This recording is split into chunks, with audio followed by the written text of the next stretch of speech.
sorry about that. I forgot to turn my mic on. Okay, so, shh, ladies, you were just sent DLs. You were just sent lesson 11 quiz worksheet. So that's your homework for tonight. That was last week's or the week before Christmas's lesson. Also, your verse quiz for this week. Friday's verse quiz is Proverbs 13:20. Okay, so Proverbs 13:20. Okay, let's have a word of prayer and we'll get started. Father, thank you for another day, another beautiful day, and just a little chilly this morning, but with the sun out, it's going to warm up. We thank you for it. Thank you for just another day to be here at this school. Hear your word presented in all subjects and in all areas. Just help us to grasp onto those insights and apply those to our life. Be with us today, and thank you for that direction in our precious name. Amen. Okay, this is where we left off yesterday, talking about the husband's duties and responsibilities towards his wife. We started that category. Proverbs 31:11, the first verse. Gentlemen, hoods up, okay? Um, by the way, ELs, I do have, I think for all of you, I'm not sure exactly, but there are some new brownie bucks for you. Um, I came up with 4 more designs, so um, if you want them, come get them. Um, anyway, just thought I'd let you know that they are here for you, okay? Okay, Proverbs 31:11. The duty for of the husband to the wife, toward the wife, is there has got to be a trust. Ricky, right off, close mouth. There's got to be a trust, okay? And we're going to see this, like I said yesterday, we're going to see this from the other side of it, the wife's duty to the husband. But there's got to be a trust both ways. Okay? You can't go through a marriage, through life, in this way without trusting your mate. If you can't do that, then your marriage is in for some real rocky road. Okay, Doug? What page are you on? 99? 98? Okay. So, let me just encourage you as you are thinking of that realm in your life in a few years here. Find somebody, Adrian, that you can trust. Okay? And that trust starts right now. Can people trust you right now in things you say and things you do? If so, that's going to carry over into your marriage. Okay? Husband's duties to the wife. Next one, 31:28 Proverbs. Her children rise up and call her blessed. Her husband also, and he praiseth her. So the husband's duty towards the wife in this verse, what do you think? Praise her. One more thing in there. To bless her. Call her blessed. Okay? Praise her. Nothing more. And girls, I think you can attest to this. There's nothing more. Guys, you like to say this. But from the guy's perspective, we don't, if I can say it this way, we don't look at things from this perspective like females do. Okay? And I'm not trying to be prejudiced in that remark or anything, but it's just a given fact. Women like to be praised. Okay? Hey, women like to be praised. And your wife or future wife, gentlemen, she will want to be praised. She will want to be blessed. Okay? Because She should be, and that's what you need to be looking for, both directions. Is someone that you can trust. Two, that you can enjoy life with. And if you're going to enjoy life with that person, then, gentlemen, you are going to call her blessed. You are going to praise her in things she does. Ephesians 5:25. That he might present it to himself a glorious church, not having spot or wrinkle or any such thing, but that it should be holy and without blemish. So in this verse, the husband's duty towards the wife is just to love her.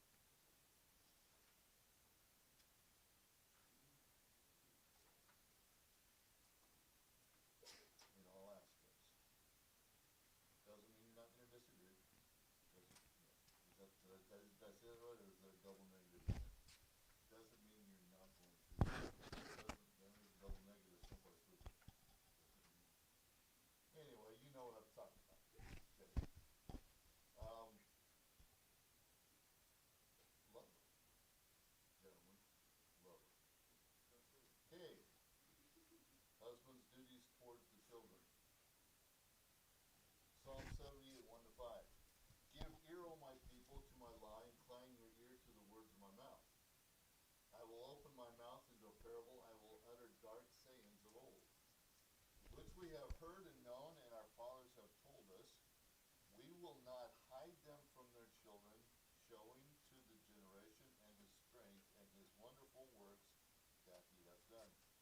For he established a testimony in Jacob, and appointed law in Israel, which he commanded our fathers, that they should make them known to their children. So what's the husband's duty towards the children? Show them praise, strength, and the wonderful works of Christ. You can attest to this as teenagers. And we have will bring that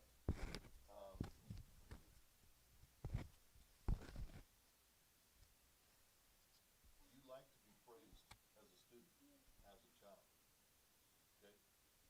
Because one, it makes you feel good, makes you feel like you have done, you're not always doing the wrong thing. Okay? And so you feel like you are accomplishing something from that perspective.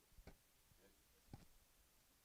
The father, the husband, shows strength in the family. Okay? When that praise comes also. And then, in doing all that, you're showing the characteristics of God. The wonderful works of the Lord in your life. Proverbs 4:1. Hear ye children the instruction of a father, and attend to no understanding. So to children, here it is. Yep. Instruct them. Yes, sir. There you go.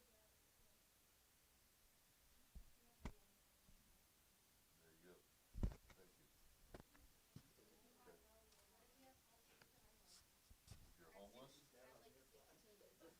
If you're homeless, then there's probably someone there's got to be someone out there that is somewhat of a role model for you. It's a what-if situation. It's hard to answer that question. Adrian,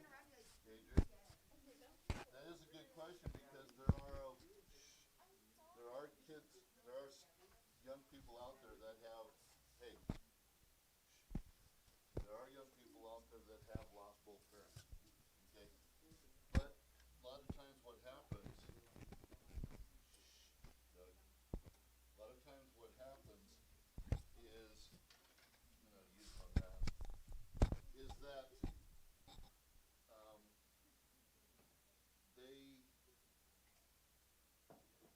get into a foster home, okay, and hopefully the foster home is good, or they move in with grandparents take them in, or another family those people that become their guardians become their quote unquote parents from that perspective. Okay? So, but that's a good question. Proverbs 3:12. For whom the Lord loveth, he correcteth, even as a father the son in whom he delighteth. Okay? So what do you think? Correcteth them. Corrects them. You're on a roll over here. Okay.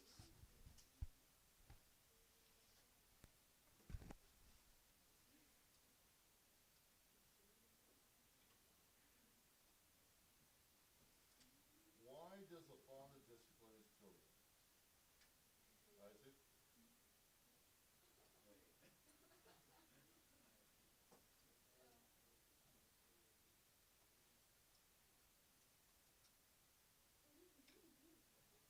Why does a father discipline his children? Okay. And he delights in them. Now, look at what it's saying there. Look at this. Look at where the prepositional phrase is. He delights in them. He doesn't delight in the punishment. Okay? You got to keep those two things separate. Okay? Huh?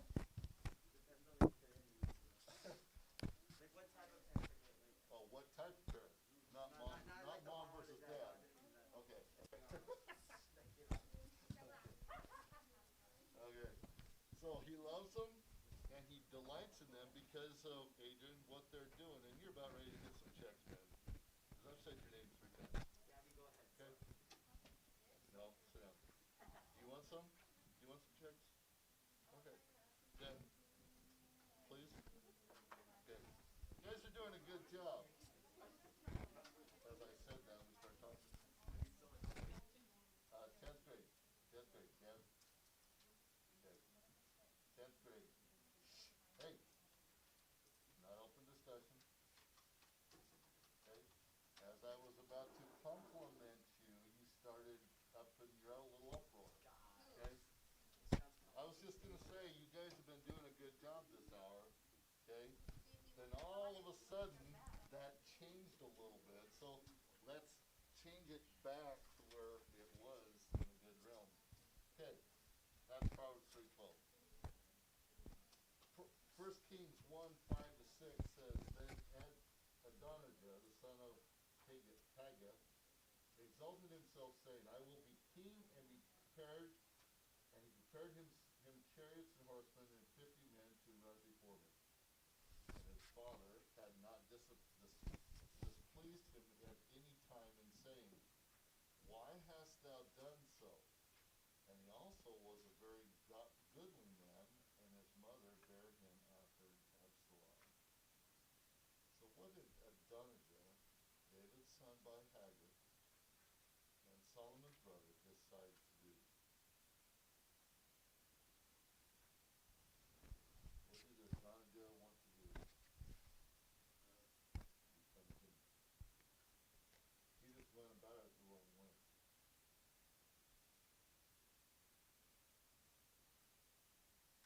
Why do you think Adonijah did what he did?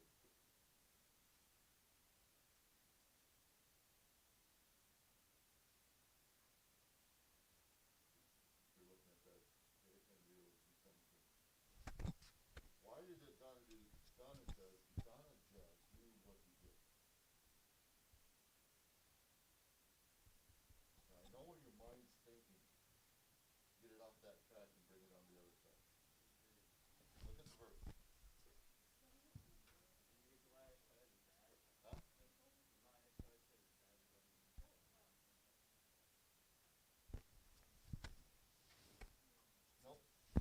Nope. This question has nothing to do with Adonijah.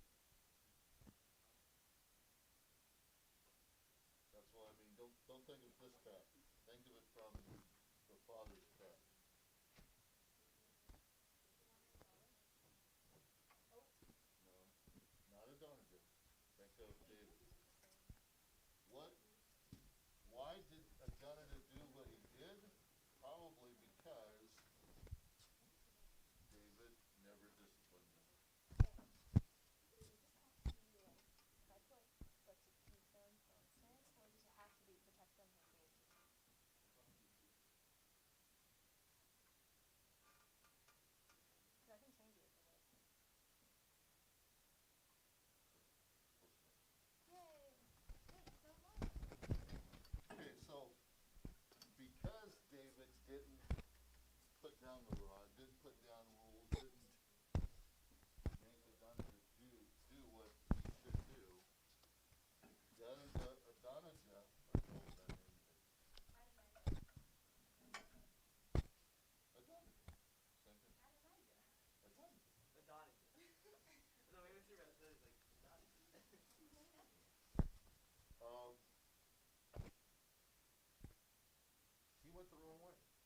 because he didn't have that correction along his way.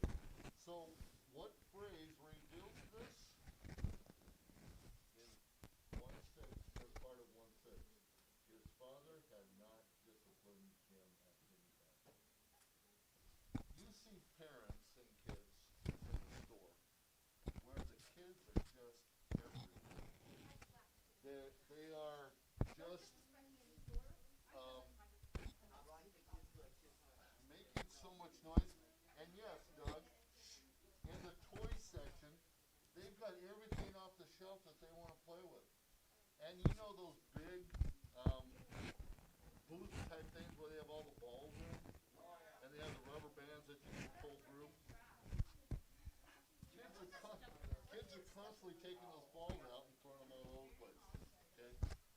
Now, I don't know if Walmart has them anymore or not, but they do.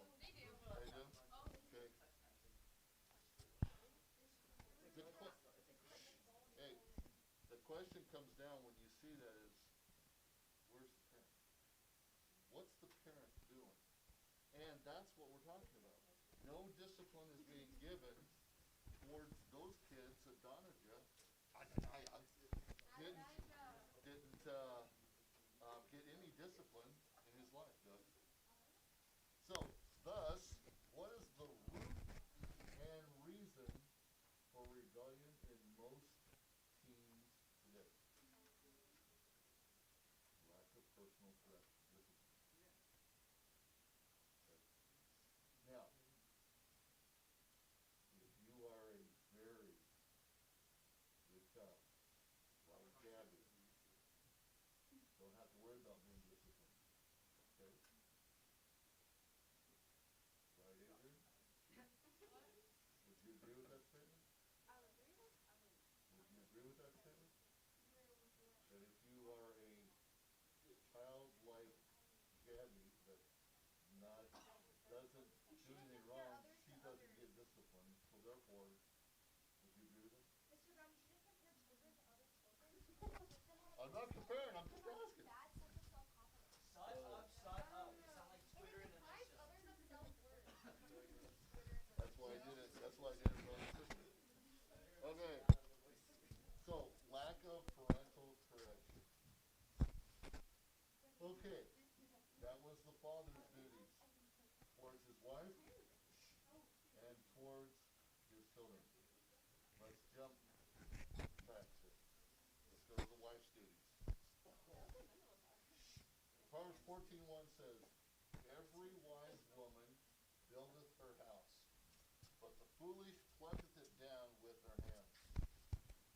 What is a wise wife's duty? Okay.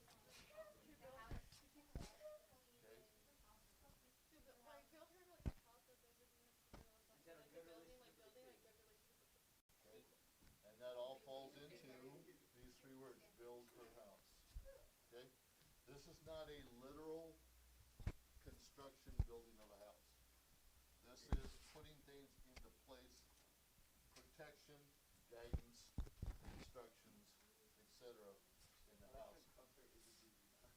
But it also does mean, like you guys said, it's cleanliness, it's order, it's comfort. Okay?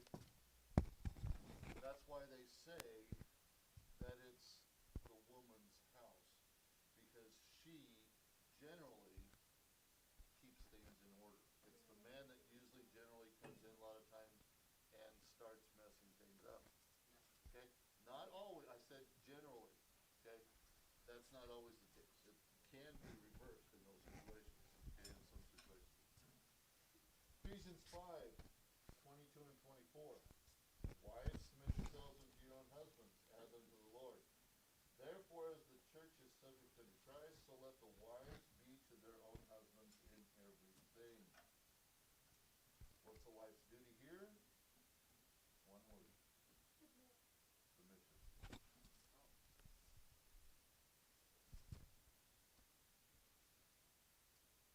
Now, what are the two areas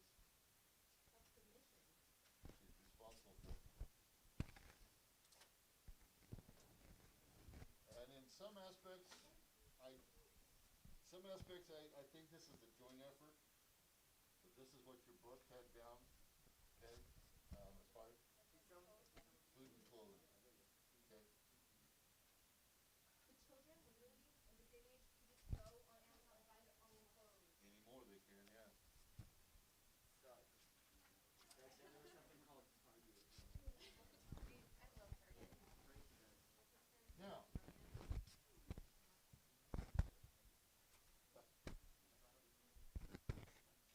listen guys, okay? Keep in mind what I've been saying all along. That the duties of the father, the duties of the mother are a shared joint effort, okay?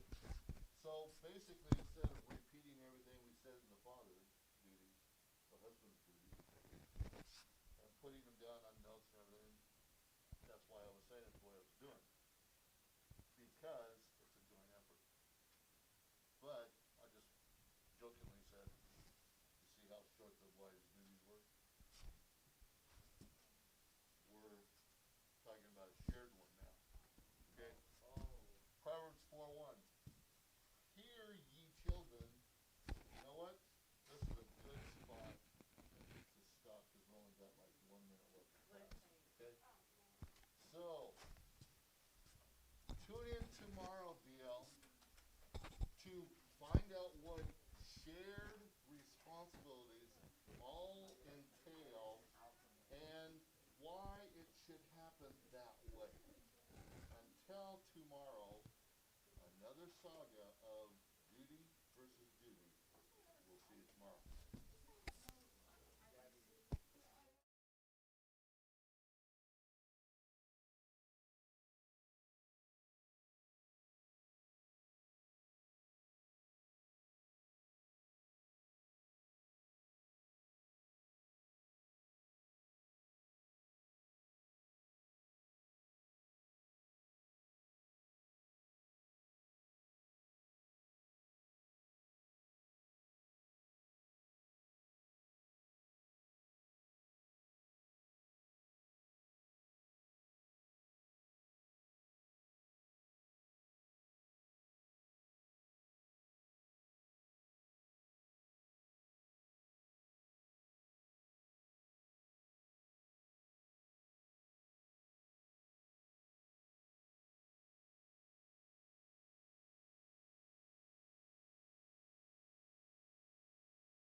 Okay, page 122 in your literature book, talking about the elixir. Okay, for those of you in distant learning, please comment that you are here and present during this class. Page 122. 122. Okay, you should have read this as well as a retrieved reformation. Yesterday I was going crazy because it said retrieved reformation, but then in all my notes, for some reason, my brain put retrieved information. So I had to go back and change everything. But anyway, retrieved reformation. Okay, let's talk about the elixir. Okay, this was written by George Herbert. Okay, and it's kind of a continuation with the theme of what we kind of talked about before Christmas break. So there was obviously quality and talking about good work and talking about working hard. Well, the elixir is kind of a poem by George Herbert that is adding some sort of elixir to the hard work. Okay, so let's kind of see what that is. Okay, so the first stanza, it says, "Teach me, my God and King, in all things thee to see." You guys done? Okay, paying attention? Okay, "and what I do in anything, to do it as for thee." Okay, so that's kind of what the elixir in this poem would be. Yes? What page? Okay, page 122. Please listen the first time. Okay? Okay, so to do it as for thee. So the elixir in this poem is basically adding to whatever we do, to our hard work, adding to obviously whatever we're striving for. You need to add the concept of doing it for God's glory. That's kind of what the elixir is. Doing it for God's glory. In the second stanza, it says, "Not rudely, as a beast, to run into action, but still to make thee prepossess and give it to his perfection." We want to give it or the purpose of our hard work is to do it for the glory and bring God the glory. In the third stanza, it says, "O man that looks on glass, on it may stay his eye." Basically, he's looking through maybe a window at his life or maybe a mirror, and he's looking at that as if it pleases, or if he pleaseth, through it pass. And then the heaven espy. All may of thee partake. Nothing can be so mean, which with his tincture for thy sake will not grow bright and clean. So he's basically saying in that stanza, all may of thee partake, nothing can be so mean. Nothing can be so hard and harsh that it can't bring glory to God. You can't, nothing, like no task can be too rough in order for it to bring glory to God. A servant with this clause makes drudgery divine, who sweeps a room, as for thy laws, makes that and the action fine. The elixir is kind of seen in the last stanza. It says, "This is the famous stone, or the elixir that turneth all to gold. For that which God doth touch and own cannot for less be told." And that's the elixir, is adding God's glory to our everyday tasks. And this changes our task into something with purpose. Because if we just do stuff from day to day, there's really no purpose in it, and we just kind of live our lives with no purpose, then what's the point of it, right? So adding purpose to it and adding God's glory to it is basically the elixir that'll make everyday tasks seem awesome, or a lot better than they actually are. Okay, so everyone go ahead and turn to page number 125 really quickly before we talk about retrieved reformation. Let's talk about irony and satire. Okay, irony and satire. Okay, so your book says to say something is ironic means that there is a discrepancy or incongruity involved. Okay, so obviously if something is ironic, there's some disconnect between two facts. Okay, so there are three kinds of irony. There is, number one, a verbal irony. This is saying the opposite of what is meant. Okay, there's a second kind of irony. It's dramatic irony. So you can either write these down or mark these in your book, contrasting what a character says and what a reader or audience knows already to be true. And then irony of situation. It's presenting a discrepancy between appearance and reality, or between expectation and fulfillment. Okay, so for examples, your book gives you some examples. An example of verbal irony is calling a man, which is who he's lifting heavy weights, calling him puny. Okay, that's obviously verbal irony. It's not true, but it doesn't say that it has to be funny. In some senses, yes, it has some kind of comical tone to it, but irony doesn't have to be funny. This is the opposite of what is meant. Dramatic irony is used in a play or story in which the audience or reader knows something that the character doesn't know. Okay, so for example, a character who is entering the room that is unaware that someone is hiding in a closet provides for a very suspenseful or humorous response from the audience. So the audience knows something that the reader or the actor or the character doesn't know. Irony of situation exists when a millionaire wishes to make a phone call from a payphone, but he finds no money in his pocket, or when the ancient mariner is at sea with no drinking water. All of those are ironic situations. Okay? Then irony is used in a kind of style of writing. It's called satire. Okay, this is the ridicule of human folly or vice with the purpose of correcting it. That is satire. So make sure you know what satire is, and then the three kinds of irony.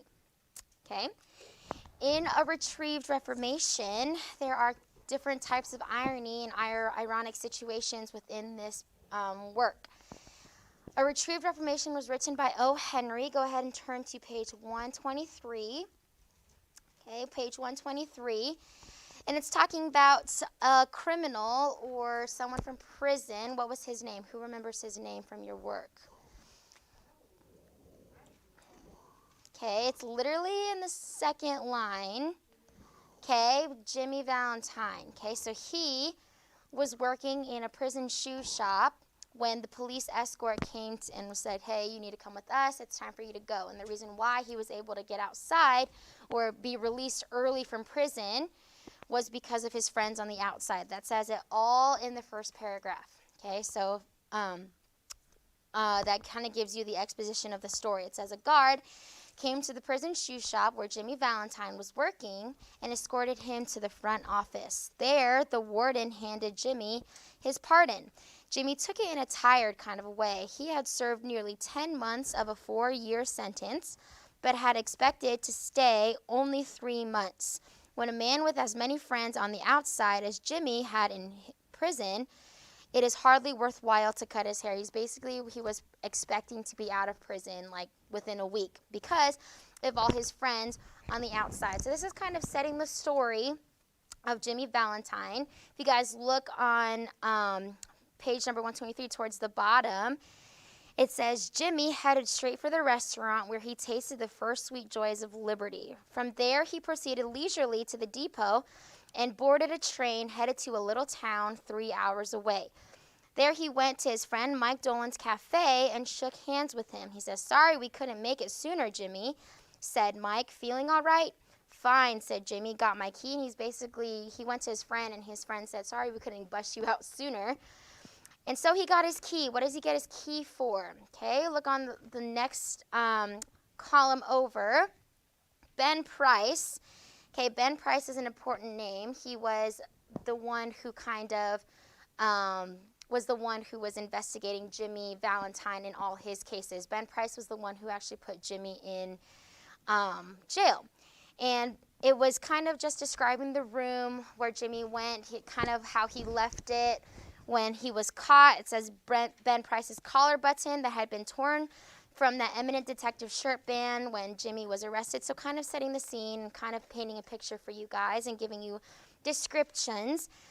Okay, it says Jimmy slid back a panel in the wall and dragged out a dust-covered suitcase. Who remembers what was in the suitcase? Did anybody read this? Not money. No, clearly, Sophia? Not exactly. Okay, this is kind of telling me that some of us didn't read, if not all of us didn't read this story. So, okay, so there will be a reading quiz over Retrieved Reformation tomorrow. Okay, this is telling us to read our homework. Okay, so you need to find out what was in the suitcase, find out why he changed. Okay, why he changed, find out what was his name. Okay, and then what happened in the end. Okay? All right, that's tomorrow. Make sure you guys read your stories when I assign them. Okay? Everyone go ahead and take out your grammar books.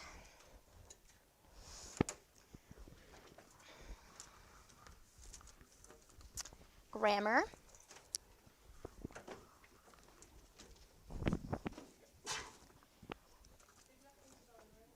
Nope.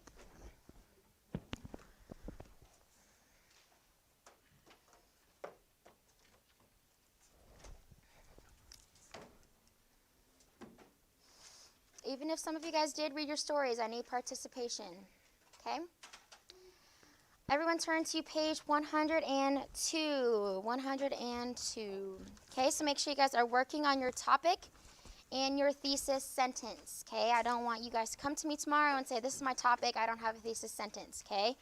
Thesis sentence, you don't know what a thesis sentence is, it's your sentence that's stating your main points. Okay, so if you're talking about Adrian told me Star Wars, okay, whatever you're talking about in Star Wars, if you're talking about the different aspects of Star Wars, you need to mention those three things in that sentence. Okay, so page 102. 102. Okay, using active and passive voice. Okay, active and passive voice. Voice is that property of a transitive verb that tells us whether the subject is doing the action or receiving the action.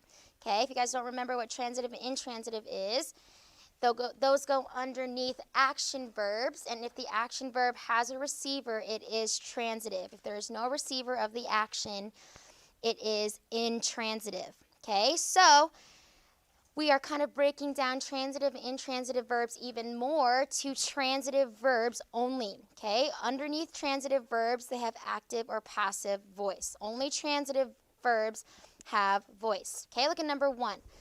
If the subject is doing the action, the transitive verb is an active voice. Okay, if the subject is receiving the action, the transitive verb is in passive voice. So if the subject is physically doing the action, we just know that it's active. The subject is actively doing the action. Okay? If the subject is receiving the action, it's passive. Okay? Look at your examples. The hornet stung Bobby. Okay? Stung is my verb. Is the hornet physically stinging? Yes or no? Yes. Okay? So the hornet stung Bobby. That is active voice. The hornet physically stung Bobby. Okay? Bobby was stung by a hornet. Okay? Was stung is my verb. Okay, but notice how Bobby is not physically doing the action. It's receiving the action of was stung. Who was stung? Bobby was stung. So therefore, that is passive. Okay? Look at number 2. When the verb is changed from the active to the passive voice, the object of the verb becomes the subject. And the subject becomes the object of the preposition. Okay? Let's look at your examples.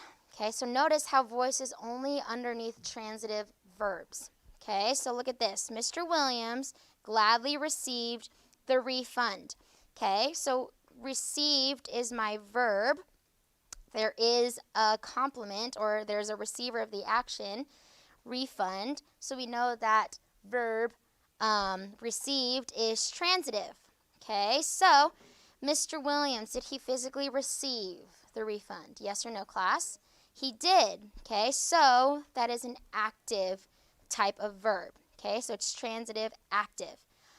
Okay, look at the second example on how it is passive. The refund was gladly received by Mr. Williams. Okay, so notice how by Mr. Williams is a preposition. So obviously that cannot be a receiver. Okay, but look at this. Even though refund is my subject, was received, okay, that's an action verb. Notice how you can say who or what was received. It's the subject. So since there is kind of a receiver of that action verb, this would be transitive passive, even though the subject is not physically receiving. That's why it's not an active. Okay, look at your notes. Sometimes the active subject may be omitted or taken out altogether. The refund was gladly received. Refund is a passive subject. The active subject, Mr. Williams, has been omitted in the change from the active voice to the passive voice. So you can take out Mr. Williams. In the first sentence, Mr. Williams is your subject.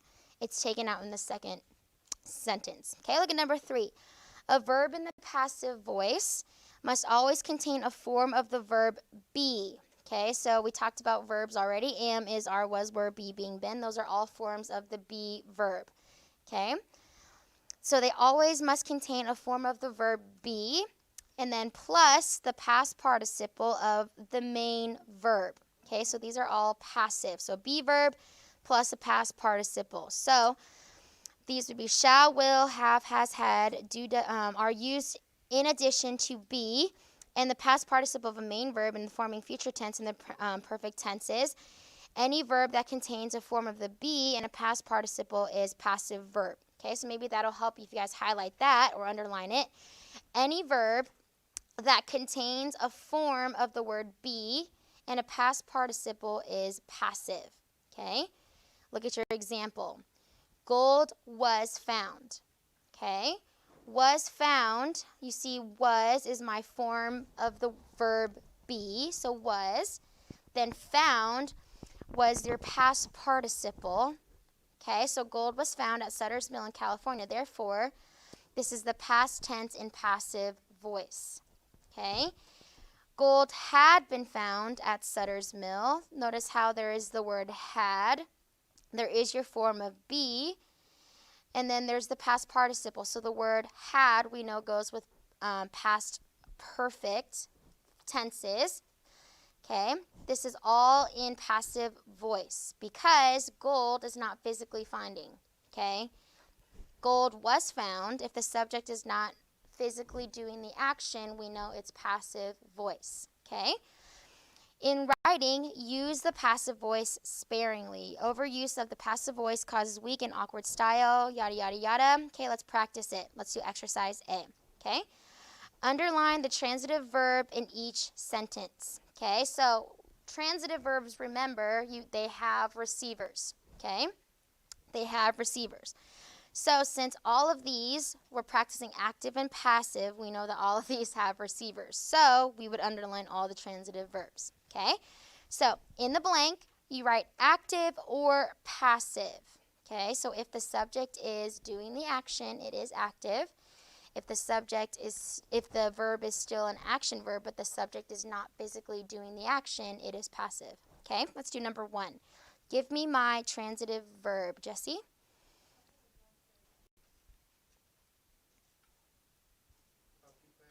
Okay, there's also a helper verb there.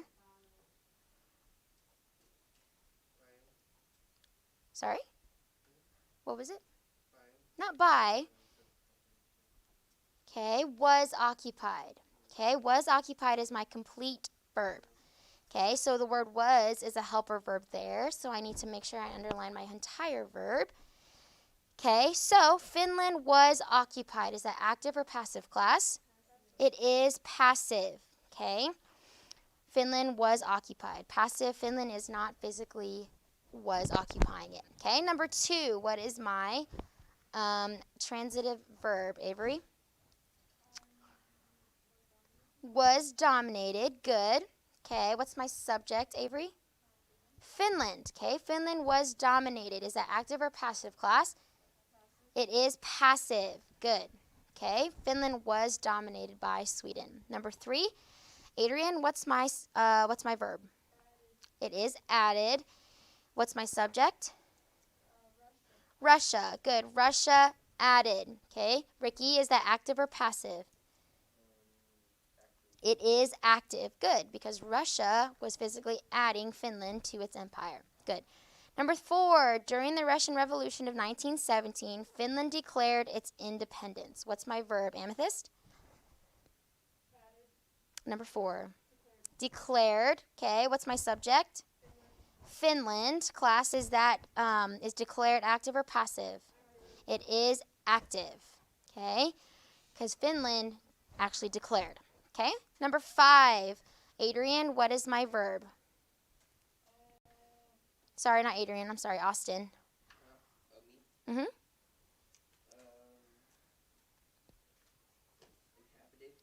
Okay, there's also a helper verb with that. Good. Okay, make sure everyone underlines all the helper verbs. Is inhabited. Okay, what is my subject?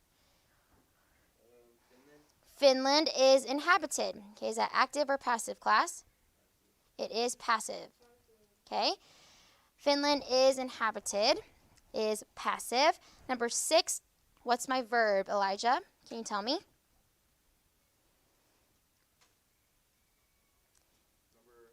Number 6. Number 6. Based. Good. Based is my verb. Lena, can you tell me my subject? Good. Jan Sibelius. Okay, so is based active or passive, class? It is active because the subject, Jan Sibelius, is literally doing the action. He's basing, okay? Number 7, what is my verb, Isaac? The verb is sung. Is sung. Good. Is sung. What's my subject?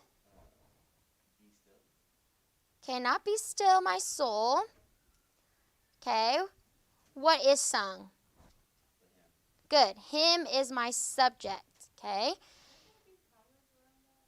No, because it's essential. So you put commas around non-essential, but you need to know what exact hymn. No, you're good. Okay, hymn is sung. Is sung active or passive, class? It's passive. It's not active because the hymn isn't physically singing. Okay, we are singing the hymn, but not the hymn. It's not singing. Okay, number 8. Finland obtains its wealth primarily from its bountiful forests. What's my verb, Doug? Obtains. What's my subject? Finland. Derek, is obtains active or passive? Good. It is active. Number 9. The beautiful aurora borealis can often be seen in the night sky of Finland. Okay, what is my entire verb phrase, Ricky?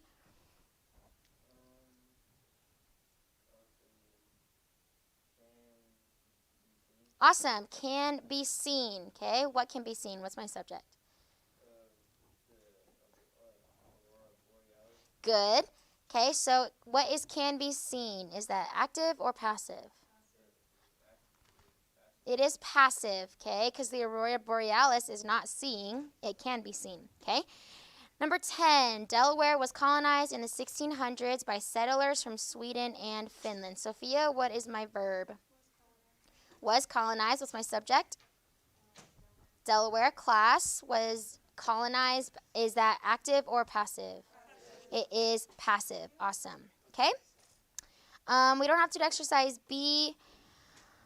Let's look at exercise C. All of the following sentences contain verbs in passive voice. Okay, this is helping us change from passive back to active. Okay, so rewrite all those sentences in which the passive voice is not natural and effective as the active voice. So this is kind of practicing rule number 4. Okay, so we want to write an active voice. Okay, so let's look at number 1.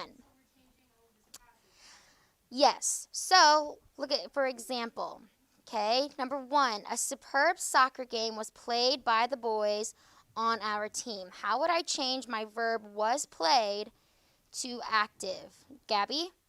The boys on our soccer team played a superb soccer. Awesome. Okay, so the boys, I would make that my subject, played a superb soccer game. Okay, so the boys are actually playing, so therefore played becomes active. Okay? Yeah, as long as the boy, like the subject is actually doing the action, that therefore it would be active. Okay, number 2, go ahead and work on the sentences. I'm going to call on some of you guys to give me what you have. Okay, who can raise their hand and give me number 2? Andrew? Good. My brother gave me a blue wool scarf. Okay. Many Africans were converted to Christianity in the 1800s. Okay. So this one, you have to look at it. Okay. This is kind of a trick one because, well, let me ask you this. Can you change that to active? Okay. How would I change it to active? Good. Okay. So in your book, it doesn't because it doesn't give you an example of changing it to active, because this would also make sense to do it in the passive voice. But you can change it to active the way Amethyst did. Okay, number 4. An error in the report has been discovered by Shane Owens, our new accountant. Adrian, what's that one? Shane Owens, our new accountant, discovered an error in the report. Good. Okay, make sure your Shane is your subject, discovered is your verb, or has discovered an error. Okay. Number 5, who's number 5?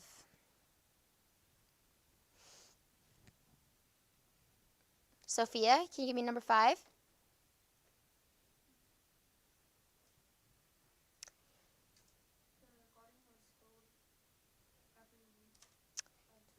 Not exactly. Okay, so it's still making your garden the subject. So I need to change my subject altogether. Ricky, what's that one? The two of us held the garden each week. Good. Okay, make sure the 2 of us becomes your subject. Okay, so go ahead and do 6 through 10 tonight for homework. Okay, 6 through 10 tonight for homework. Okay, you can also work on that right now. You have 10 minutes until class, so you don't have to bring that home. Make sure you guys are working on your topic and your thesis sentence. If you have any questions, please let me know. For those of you distant learning, your topic and your thesis sentence is due tomorrow for exercise A and B on page number 99. Okay, so it can be any topic that you want, but I need the topic, what you're writing about, and then your thesis sentence. So the thesis sentence is stating all your main points. Okay, if you have any questions, you can call me or email me with any questions, okay? Yes, Avery? Topic and the thesis sentence. So those are both due tomorrow, okay?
All right. Shh. Remember, this is our practice week.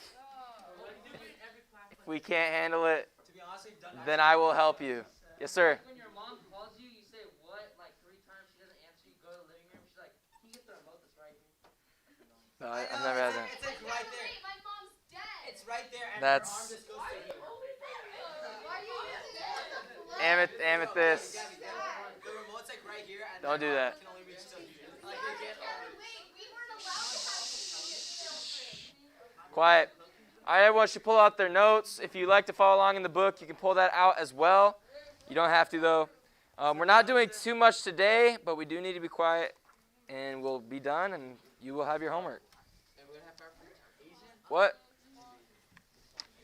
Okay, we did skip a whole unit, so make sure you're following along on the correct page. Distant learners, if you're following on or in the book. Okay, if you need the notes still, I sent them out to some people yesterday, but if you need them, message me or throw it in the chat, and I'll see that. And I will try to get them to you right now. Shh. This square is still very loud. Okay, quiet. Amethyst. Shh. Adrian, that's my last warnings for everyone. All right? If you talk, I'm just going to write it down. I'm not even going to say anything. I'm just going to write it down. And then at the end of the week, if I need to move people, we will move them accordingly. All right, good to have everyone here. We are starting chapter 17. Okay, chapter 17. If you like the notes, again, let me know. I'll send them to you. If not, you can follow along in the book. We're on page 231. 231. We're only doing a few pages, so it shouldn't be too bad. All right, here we go. Adrian. You should have your own notes. If you don't have any notes, there's a whole stack of them up here. I got you. Adrian, I might just have to move you regardless. What? What did I do? He asked me. No, I'm not talking about right now. You mess around too much. That is true. And you can't even keep your desk neat. Well, I got a lot of papers. Everyone has a lot of papers. All right, chapter 17. We're going to be talking about France and the road to revolution. Okay, so we skipped a few years, obviously. We're starting around 1640, and this will be going up to the 1800s. Okay, so we're going to be starting off with the French people in France, and we're moving along with that. So we're jumping right into it. Oh, before we start, any prayer requests? Any prayer requests? Got to start doing that again. Sophia. Okay, so pray for safety of her dad. Yes, sir. All the players for safety of health and everything. Anyone else? Elijah? My great-grandpa is sick right now. Pray for your great-grandpa. He's sick. Okay, give him health as well. Any other prayer requests? All right, we'll pray, and then we will begin. Dear Father, Lord, thank you for this beautiful day. Thank you for all the students that are here, Lord, and the health you've given us.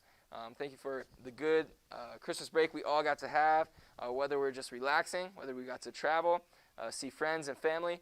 Thank you for the season, Lord, to remember the birth of you. And thank you for maybe the gifts or the fun time or anything we did during that break.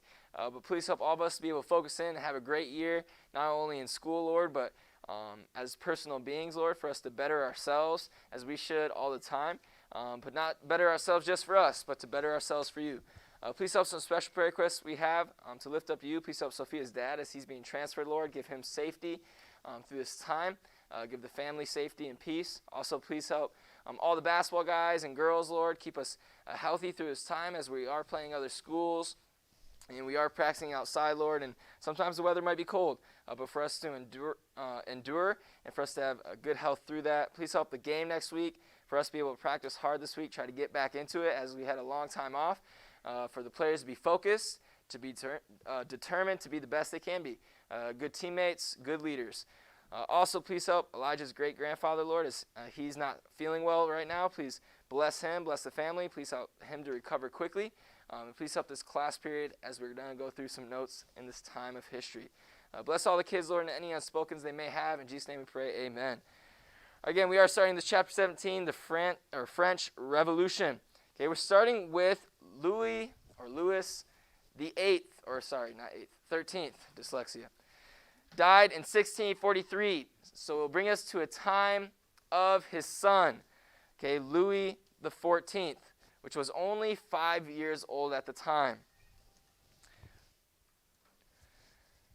Okay, Louis the 14th, which was only 5 years old at the time. Yes, ma'am. Oh, never mind. You read it wrong.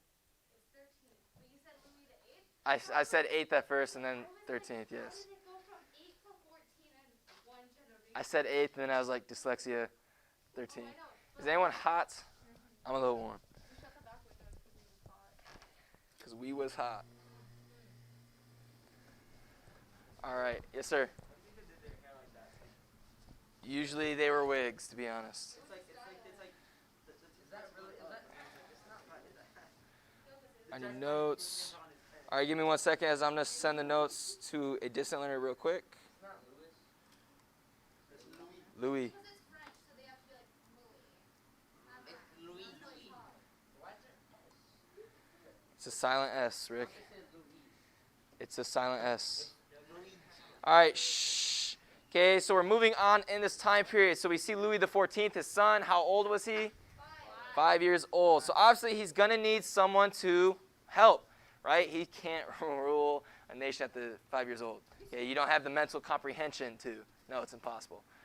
Even at 12 years old, you might be able to do a lot more, but you don't have the mental comprehension certainly at 5 years old. Okay, so there's going to be a man that will help groom him. His name is Mazarin. Okay, he is a young cardinal, which we talked about what cardinals are. What is a cardinal? Like a priest. Okay, it's basically like a priest. Okay, yes. Okay, it's a young cardinal that groomed by Cardinal Richelieu to rule for the child king Louis the 14th until he would come of age or die.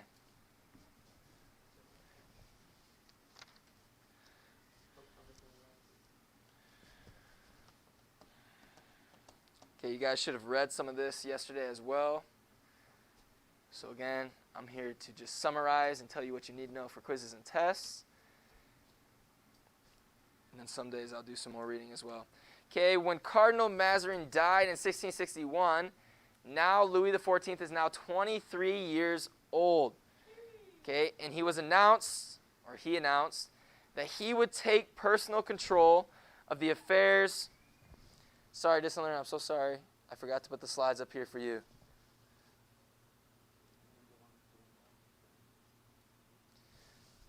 Lacey, I messaged you those notes. Sorry, I forgot to put them up on the screen. If you guys need me to fill any for you, just let me know and I'll send them to you. Okay, but he's 23 years old. He would take personal control of the affairs of state. Louis' reign of over, now you messed me up, Rick. You messed me up. Okay, over 70 years was one of the longest reigns of any king in history. I keep on saying Louis now. Shh, Austin, write your notes. I'm just making sure. Good job. All right, Louis XIV chose the sun as the symbol of his reign. It should be his reign. First typo, man. I thought I did good this time. Haven't had a typo in any other class yet.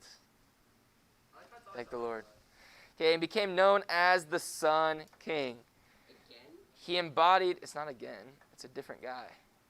Okay, he embodied the doctrine of absolutism. You need to know what that is. Okay, is the unlimited rule by one man.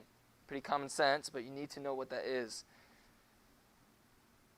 And once said, l'état c'est moi, meaning I am the state. It's not Senate.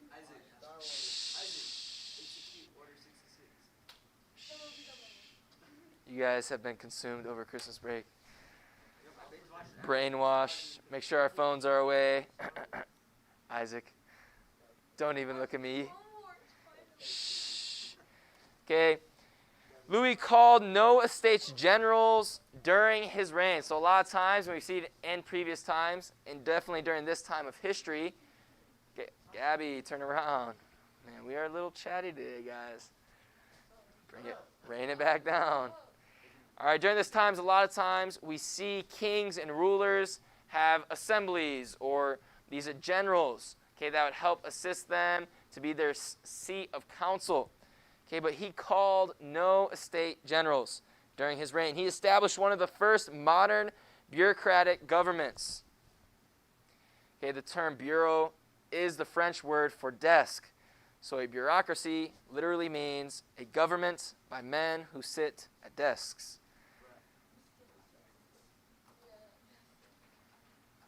Shh. Don't shake your head, man. When you move, don't get mad, because this is why. I'm not even talking to him. That's the thing. Yes, you are. I can hear it, both of you. I just looked at him right now.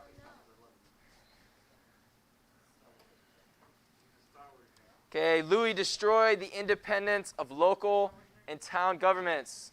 Gabby and Doug, you and your brother are being the same way. You talk, I say you talk. I didn't do anything. I didn't actually say anything, though. She actually didn't say anything. She was like, But you were still talking. Talking does not mean verbal speaking. It's communication to someone. Don't even look at him.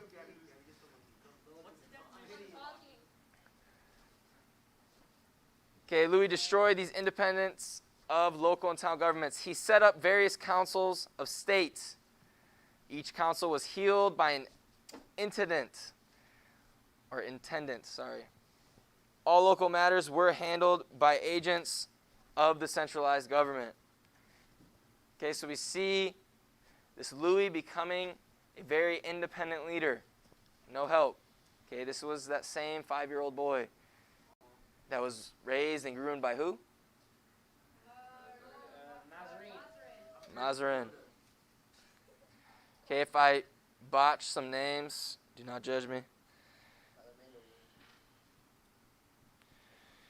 Okay, it's like Borzauze or something like that, if that's how it's pronounced. Borzauze or something. He's a French, or is the French middle class. Yeah, something like bourgeoisie. Okay, Louis, Doug, be quiet. If you want to talk, raise your hand, and I might call on you. Okay, Louis preferred to use these men to fill his bureaucratic offices. Just because you talk softer does not mean you're not talking. Shh, you can explain it to her after class. Okay, so he's using these bourgeoisie, okay, to become basically his bureaucracy. Or, as we said, a bureau, which are what? People that sit at desks. Okay, this main place during this time is the Palace of Versailles.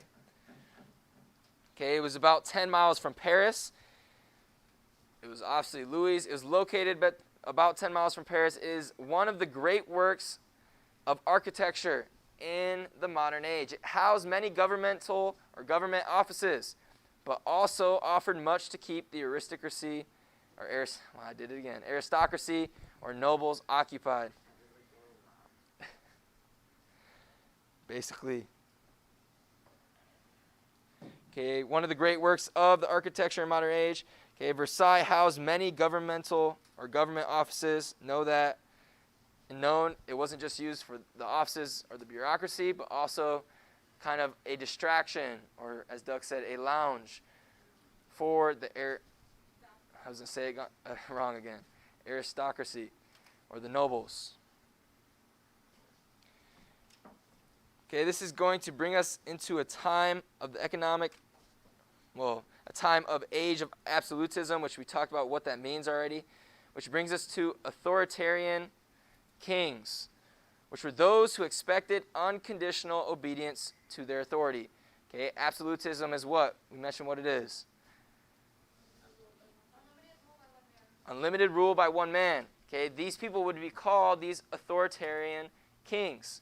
Okay, they had all authority that they would require unconditional obedience. The majority of the world's people have been ruled by this type of king, whether at this time or before. Under these men, we have the age of absolutism. Is everyone good on this notes? The age of absolutism, which is the time of the 17th and 18th century, when the European monarchs reached their height in power.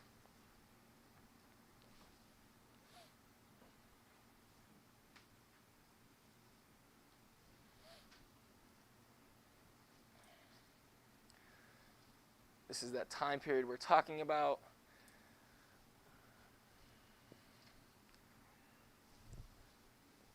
Okay, absolute, okay, which we should know what that means. Anyone still writing? Just making sure.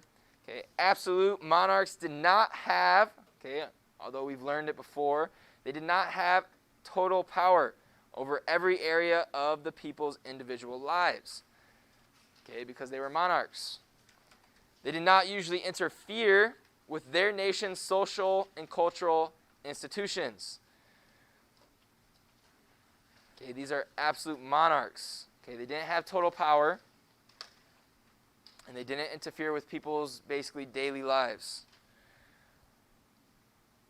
Totalitarian rulers control every aspect of their people's lives. That's the difference. You need to know that. So absolute monarchs, do they have total power? No. Not quite. Okay, did they rule everything in someone's life? No. Okay, totalitarians, they did. Know the difference. Because they're similar, but not the same.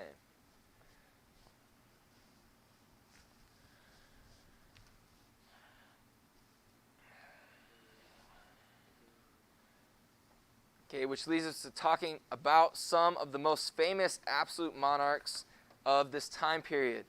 We're going to talk about a lot of them and then move along. We'll probably mention a few of them later on in the notes as well. Everyone good with this one? Yeah. Almost. Oh. Good? Yeah. Okay, some of the most famous absolute monarchs. We have Louis XIV of France. I keep on saying like French. You know, like French fries and ranch. You got French, man. Does anyone like ranch with French fries? No. Dude, it's so good. I love ranch. I like Dude, I love ranch. I had a burger this weekend and they put a bunch of ranch. Like, it's fine to be good. I dipped it in, I'm like, I don't know about burger. I have to have a different. I have to like a certain type of ranch. Hidden Valley. Hidden Valley is my favorite ranch. All right, then you have Charles XII of Sweden. You have Frederick the Great of Prussia. Peter the Great, which I'm sure a lot of you have heard of him, of Russia. We'll talk about him later on in different chapters as well. And then we have Catherine the Great, also. I don't believe that's supposed to be of Russia. But of Russia. That might be supposed to be something else. It's supposed to be like England. Prussia is no longer a country. It was, though, at one time. It's like, it was a country. It was like a smaller country towards Germany. It's not a country anymore. Yeah, it'd be like towards like Germany, Czechoslovakia, Switzerland. Yeah, it's like all that area. And unified with the rest of the Holy Roman Empire and created the German Empire. Basically, man. Basically. All right, this is going to bring us to some ministers or people that worked under Louis XIV. Okay, first we have Jean Baptiste Colbert. Okay, this is Louis's minister of finance. He mobilized the country's economic resources through policies. it looks like he's holding a phone in the picture. He looks like a weird finance guy. He's like, Probably did the system dirty, but he's like, I just stole $5. I would agree. He's got a funny looking nose. Okay, but we got to know these different people, who they served under. The next guy has the famous French mustache. In 1608, Samuel de Champlain, known as the father of New France. Shh. Shh. Keep the comments to yourself. Unless you raise your hand, then I might call on you. I said might. Okay, he founded Quebec, which was the first permanent French colony in America. Do you guys know where this is? You should. Where did he migrate? Thank you. He came and migrated to Canada, which is where Quebec is. It's Canada. It is Northern America, not the United States, North America. Yes, sir. Because that's how he is. Why is your eye so close? Exactly. Shh. So no, yes, it's not the United States, but North America. More people. Okay, we have Jacques Marquette. I'll go back at the end of class. Just remind me. Remind me. Okay, which was a Jesuit missionary. We also have Louis Joliet, which was a fur trader. They explored the central Mississippi River. Shh. Again, these were all people that served under who?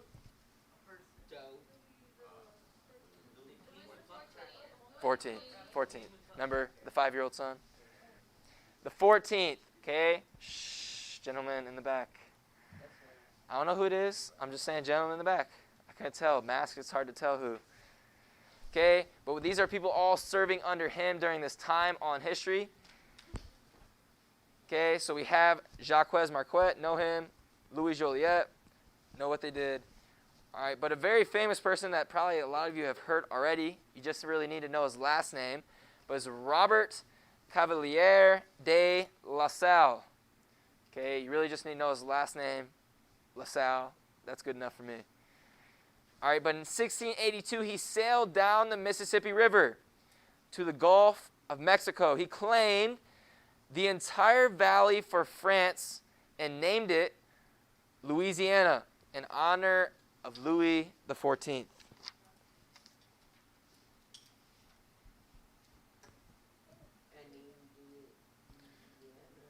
Louisiana. So now you know. It's named after Louis XIV. If you didn't already know that. Nobody knows what Popeye's theme is. It's a good theme. You know what the Popeye's theme is? It's like the trumpet one. It's pretty good. The lady is like, try a $5 box or something. And I'm like, dude, anything goes to Popeye's. All right, moving on. France eventually claimed, as we were talking about with Quebec, okay, Canada, the Great Lakes region, and the Mississippi Valley as New France. Okay, obviously the United States is not the United States yet. Okay, a lot of people weren't in North America. There were a few, obviously other travelers. Okay, but during this time, France claimed it as New France. So Louisiana, the Mississippi River type area, and all the way up to Canada and Quebec. Because even though they didn't occupy all of it, if they say, oh, we claim it, they think it's theirs, right? Obviously in future and time moved on, people didn't agree with that, claim the land for themselves. Okay, before the time of Louis XIV, the Huguenots, you need to know who they are or what they are. Huguenots enjoyed a fair degree of toleration. Okay, Huguenots, they were educated and skilled in crafts and commerce and held more than their share of the nation's wealth and were important assets to the country. Okay, so what were Huguenots summarized as? They were well-educated, skilled, and craft and commerce and held more than their share. You gotta summarize it. Just say they were smart and skilled people that helped France. But yes, that is correct.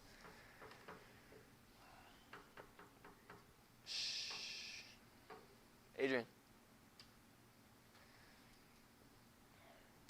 Okay, just a few more notes and then we're done. This might be the last one. Everyone done with this one? No. All right, sorry. I'll leave it up there a little bit longer.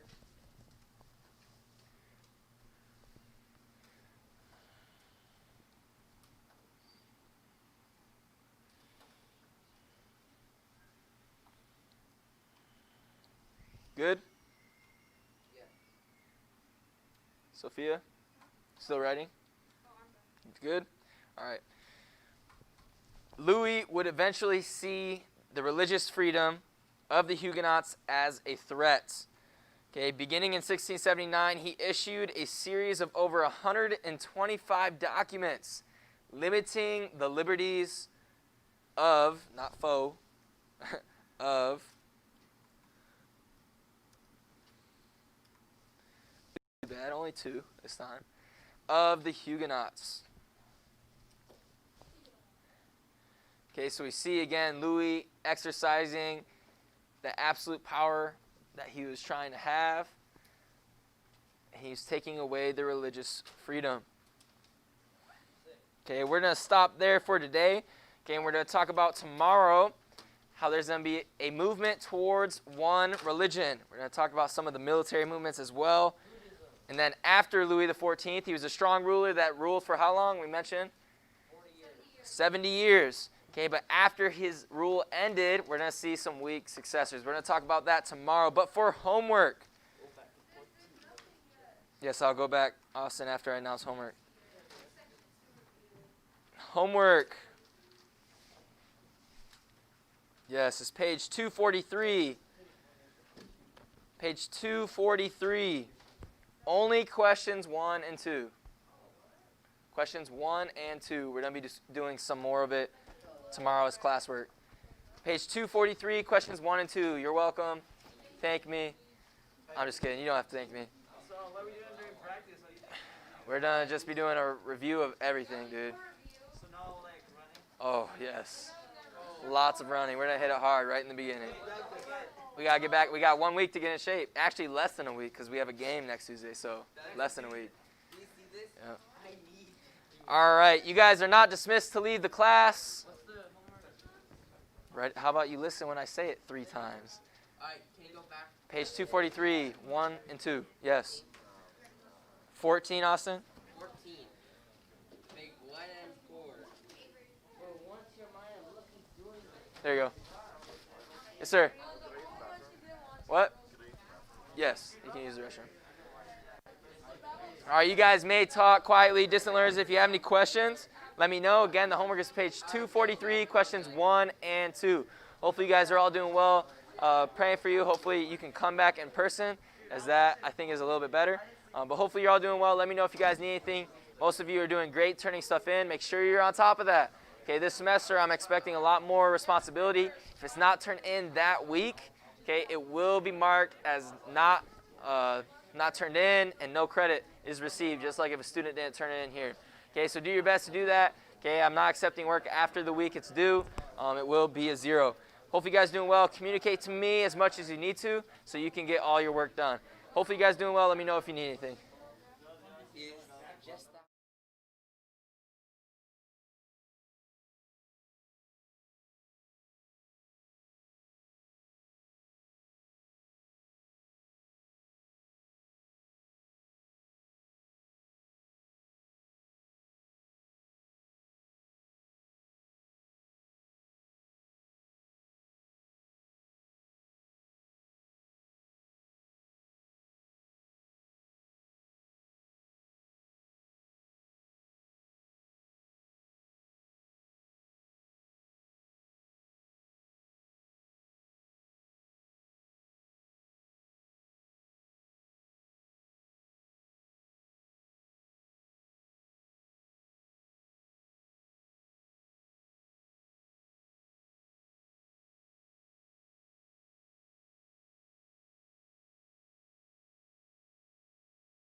All right, welcome to geometry. We're going to get started here. Real quick reminder that your homework from 217 through 220 is due on Friday. We are in section 221. In section 221, if my keyboard will decide to work at any point today, thank you. Yes, we're on page 150 in the supplement, page 102 in the textbook. Not that anyone cares about the textbook yet. We'll get there.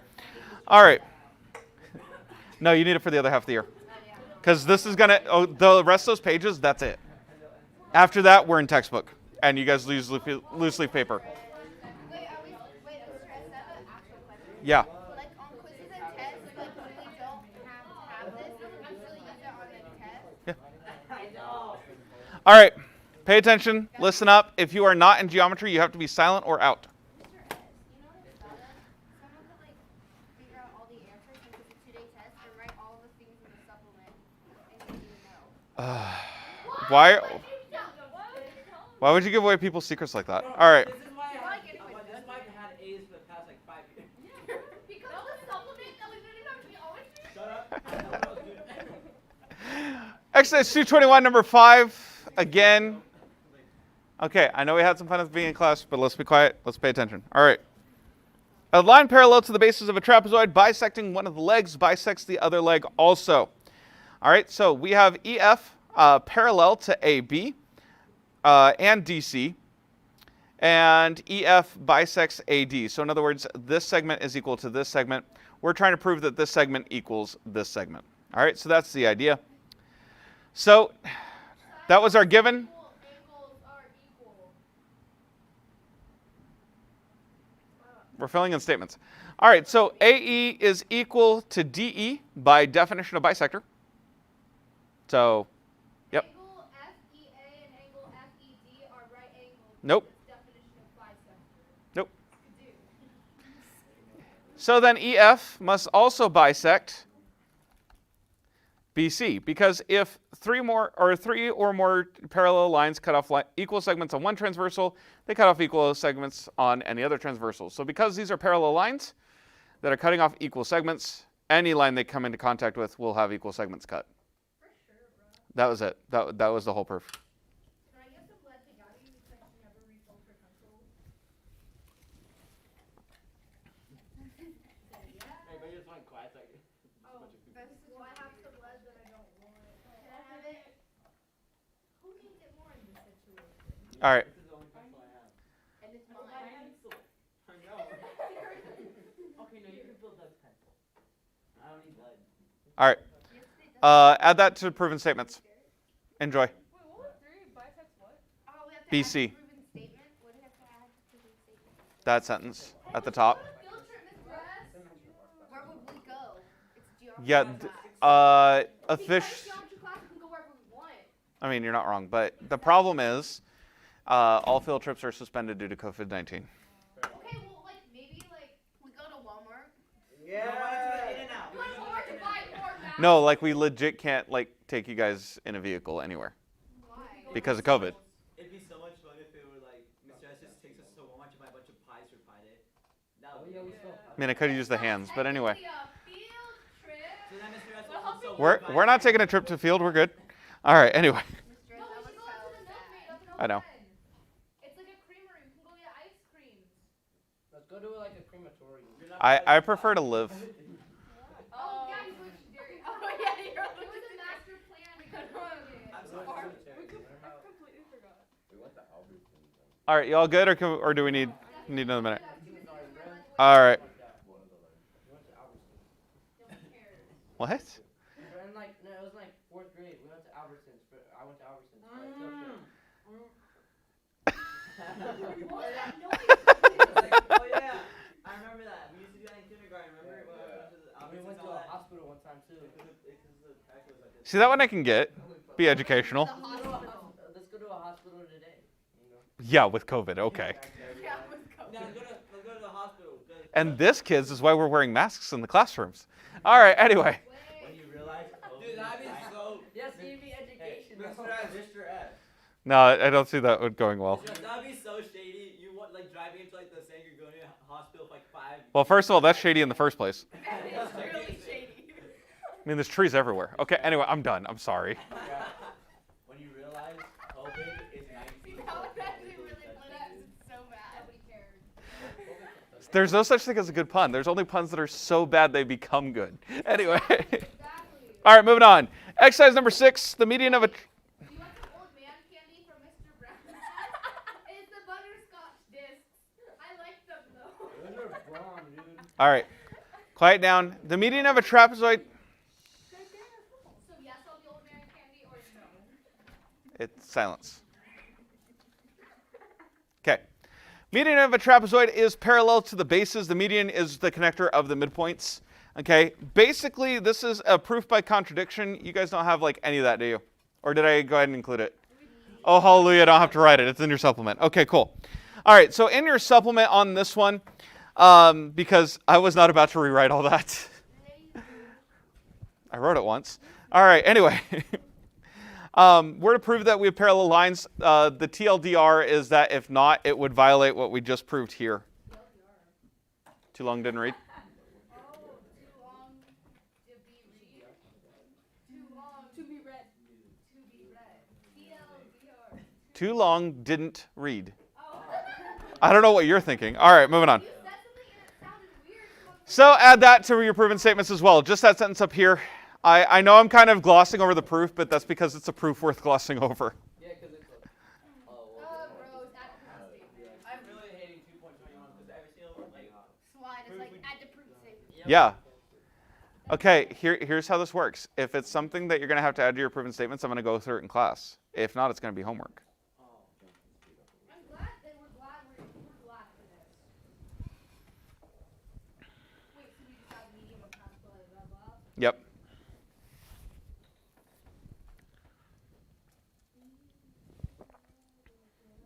COVID is 19, so it legally can't touch us. COVID is 19. It's like COVID-19 is not getting our systems like no. Wait, that's why there's barely any like teenagers that have gotten sick. And little kids. Do we really think about it? It only touches old people. And we're done. We're done. Wait, you know in the inconvenience scene when they had their rap music?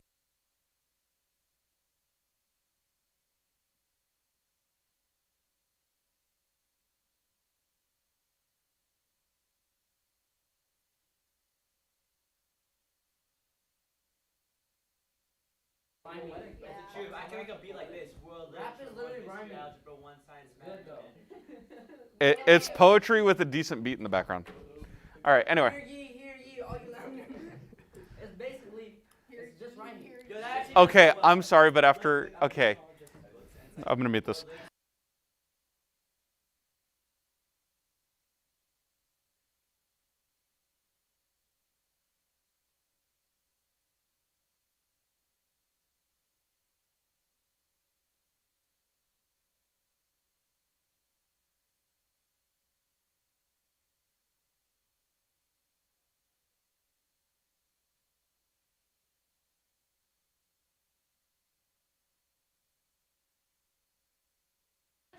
All right, number 7. And they're being loud. Because you're the loud ones. Number 7. The median of a trapezoid bisects the two diagonals. So we have trapezoid ABCD with diagonals AC and BD and median EF. We're to prove that EF bisects AC and BD. Okay? and EA are equal. No. All right. Guys, quiet down because I need to go through the given first of all. So we have our given. All right, number 2. I know that was great. Wow. Number 2. All right, by definition of median, that means EF must bisect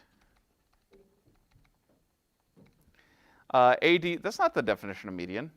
Oh, yes, it is. Yes, it is. Must bisect AD and BC. In other words, this must equal this. This must equal this. Basically what I said. Sure. It might be. I actually wasn't listening. All right, number 3. All right, we have a median of a trapezoid, which means it's parallel. So we have EF is parallel to AB, and EF is parallel to CD. We just proved that 2 exercises ago. EF is parallel to AB and CD. I mean, the correct way to do that would be to just say here CD like this, and just not write this. Oh, okay. Which actually that would work a lot cleaner and better than what I did. But moving on, number 4. Wait, I got I don't know. Wait, no, I do know. EF bisects AC and BD. Wait, what was number 3? It was EF parallel to AD. Is parallel to CD. Oh, okay. Yeah. Ignore this. This is scribble because my eraser on here is trash. Okay. It's actual trash. No, like seriously, it's the same size as the pen. So like I have to go through and do this. So like, yeah, I was being lazy. You can't adjust it? Gabby, Not in this program. This program is more of a No, you can't adjust so it. loud. anyway, this program isn't really made for writing. It's more made for presenting. Guess what? Add to prudent statement. All right, everyone done writing this? I don't want to be right. Add that to your proven statements. I knew it. Again, if it's Don't do. I paid for written. Wait, it was EF bisects AD, right?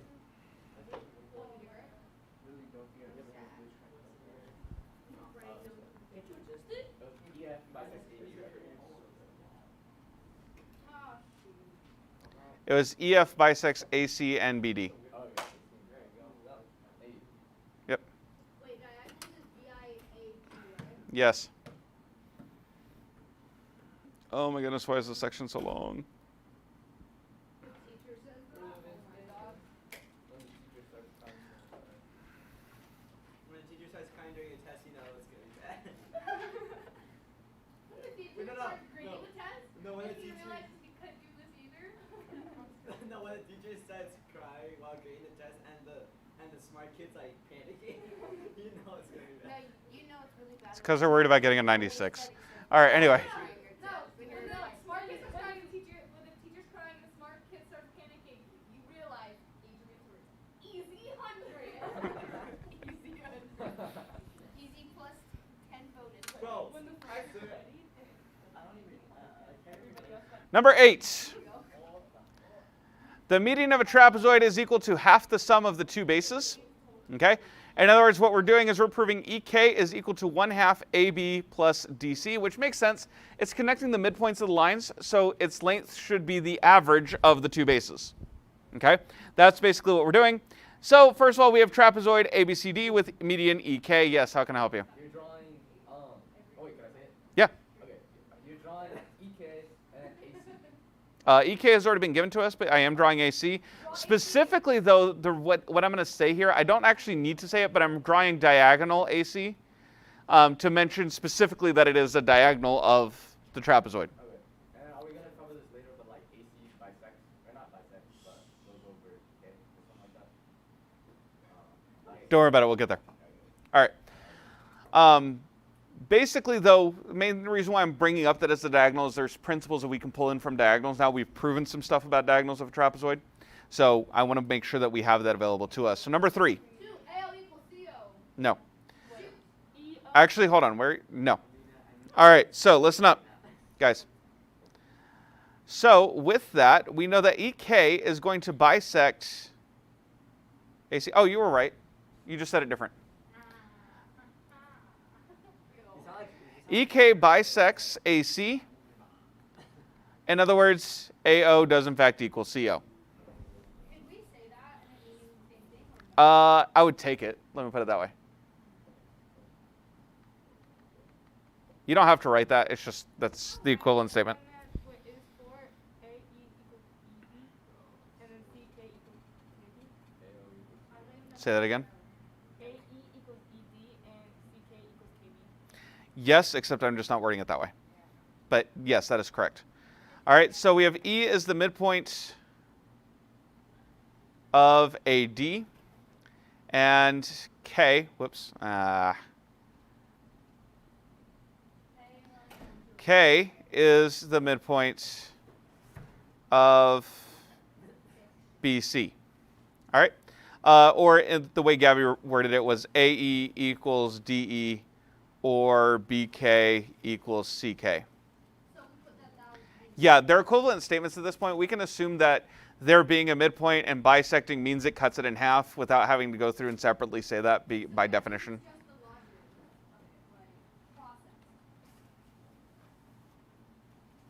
Yeah. Okay.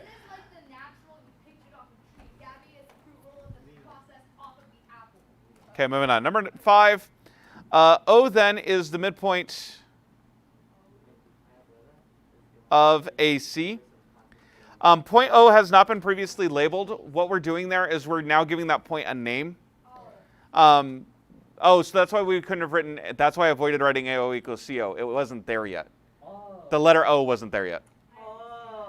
Yeah, I know, right? All right, so it would have been fine. Wait, if we had done O first, we could have used that. We could have done draw diagonal AC and then number 3. Here we could have just said at point O, and it would have been fine. I don't know why we didn't, other than I copied it from the book, because I'm not going to reinvent the wheel. Yeah, probably. Moving on. This is where once you guys get into doing your own proofs, you can take shortcuts like that, and it's fine. But when I'm just like copying it out of the book for demonstration, I may not catch all that because it takes long enough to copy it, to be honest. Because I can't just copy paste, I have to type it all. Number 6. It's something to do with a bunch of halves and stuff. So EO, thank you. Sorry. EO is equal to 1/2 of DC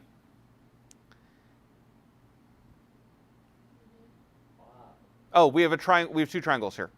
So this line connects the midpoints because O is the midpoint. That's the whole point of this. All right, so EO is the midpoint, or is the connection of midpoints. Huh? We have no guarantee that D is a right angle. It looks like it, but it's not given. And I can tell you right now, no, it's not. Because I actually purposely avoided making a right angle. All right, so EO is equal to 1/2 of DC, and OK is equal to 1/2 of AB. Okay, because again, we have this triangle here. This is connecting the midpoints, therefore it's half the length of the base of the triangle. 1/2 DC plus 1/2 DC equals EO. 1/2 AB, 1/2 AB. No, or just OK. Or just 2D. No. All right, you're on the right track, but here's what's really happening. We're basically adding both of these equations together. So EO plus OK is equal to 1/2 DC, plus 1/2 AB. Oh, I see. So then you can substitute them in for each other. Yep. Now, number 8 is just a housekeeping item. We have to go through and say that EO plus OK is equal to EK. Wow. Because the whole equals the sum of all its parts. Then by substitution, EK is equal to 1/2 DC plus 1/2 AB. Now, I have a common factor of 1/2. Okay, so I can factor that out. So this is, we call it algebraic simplification, but this is factoring. All right, so EK is equal to 1/2 DC plus AB. Or if we want it to match exactly,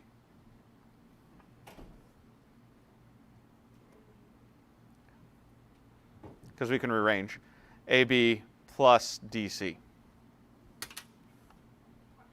Because addition is commutative. I can pretty much guarantee you this is an add to proven statements as well, so go ahead and get started on it.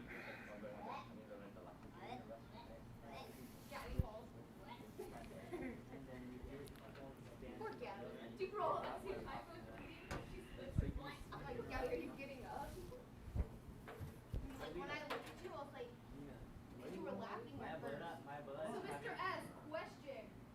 People get in a car accident. Who do you blame? The guy who ran the red light, or the guy who then the guy is it scenario?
All right, make sure you guys go ahead and add this to your proven statements if you haven't yet.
All right, on number 9, in an isosceles trapezoid, the two legs make equal angles with either base.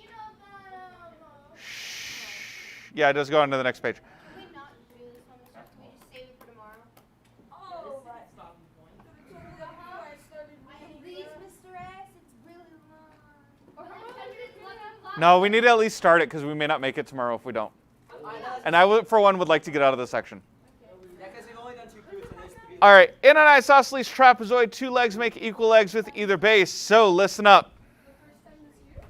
Oh, wait. Okay. So, let's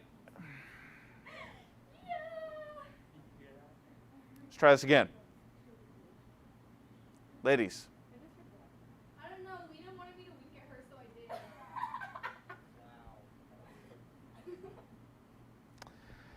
All right, notice that this is an isosceles trapezoid, which means AD must equal BC. Okay, now that's not our first statement. We're going to actually use that later on, but I'm just mentioning that's a thing to notice. Isosceles trapezoid even mean? It, again, that AD equals BC. It means the legs are equal. Trapezoids look like this, not like this. Gabby, you sat down in my chair. This chair was not on my chair Oh, before. no, continue. What chair did you grab? The chair in the middle was mine. I mean, No, I was on the, it was the one on the other, that was my chair. Distance learners, I'll be right back.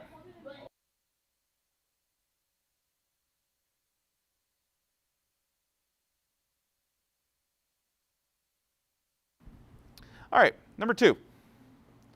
By definition of trapezoid, AB must be parallel, not equal. Why is undo not work? Must be parallel on CD. It doesn't work in this program when I'm using a PDF. It works in other programs, but okay, so long story short, this is a PDF. Like, that's actually how I make the slides. And then basically it acts like printouts. So like, this is like overhead transparencies, but in the modern era, because it's a lot easier to type math in this. Again, not worried about it right now. So it's not like I'm using PowerPoint. PowerPoint's boring, trust me. Yeah, anyway. So I'm using a PDF presenter. It has pen support, but it's kind of limited. So anyway, it gets the job done. Number 2, AB is parallel to CD. Number 3, I'm going to draw perpendicular lines from D and C to AB. Wait, can't you just draw DE and CF perpendicular to AB? Yes.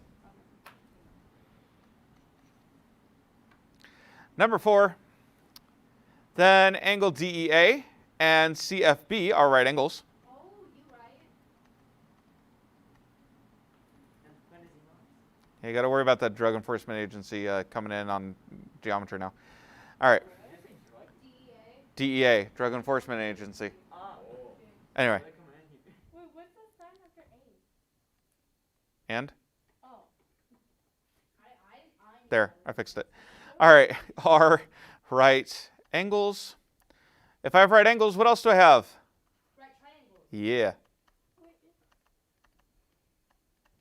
Ugh, rip.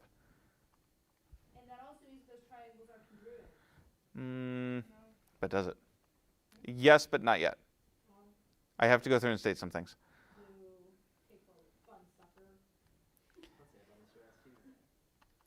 This is why this thing is so long, because I can't just come out and say stuff. You know what I mean? Number 6. Stop it. Number 6. By definition of isosceles, here's where we're going to use AD is equal to BC. You could have easily done this as step 2, but again, I copied it from the book, so this is when they did it. Because I'm not going to lie, this is straight up plagiarized. Number 7.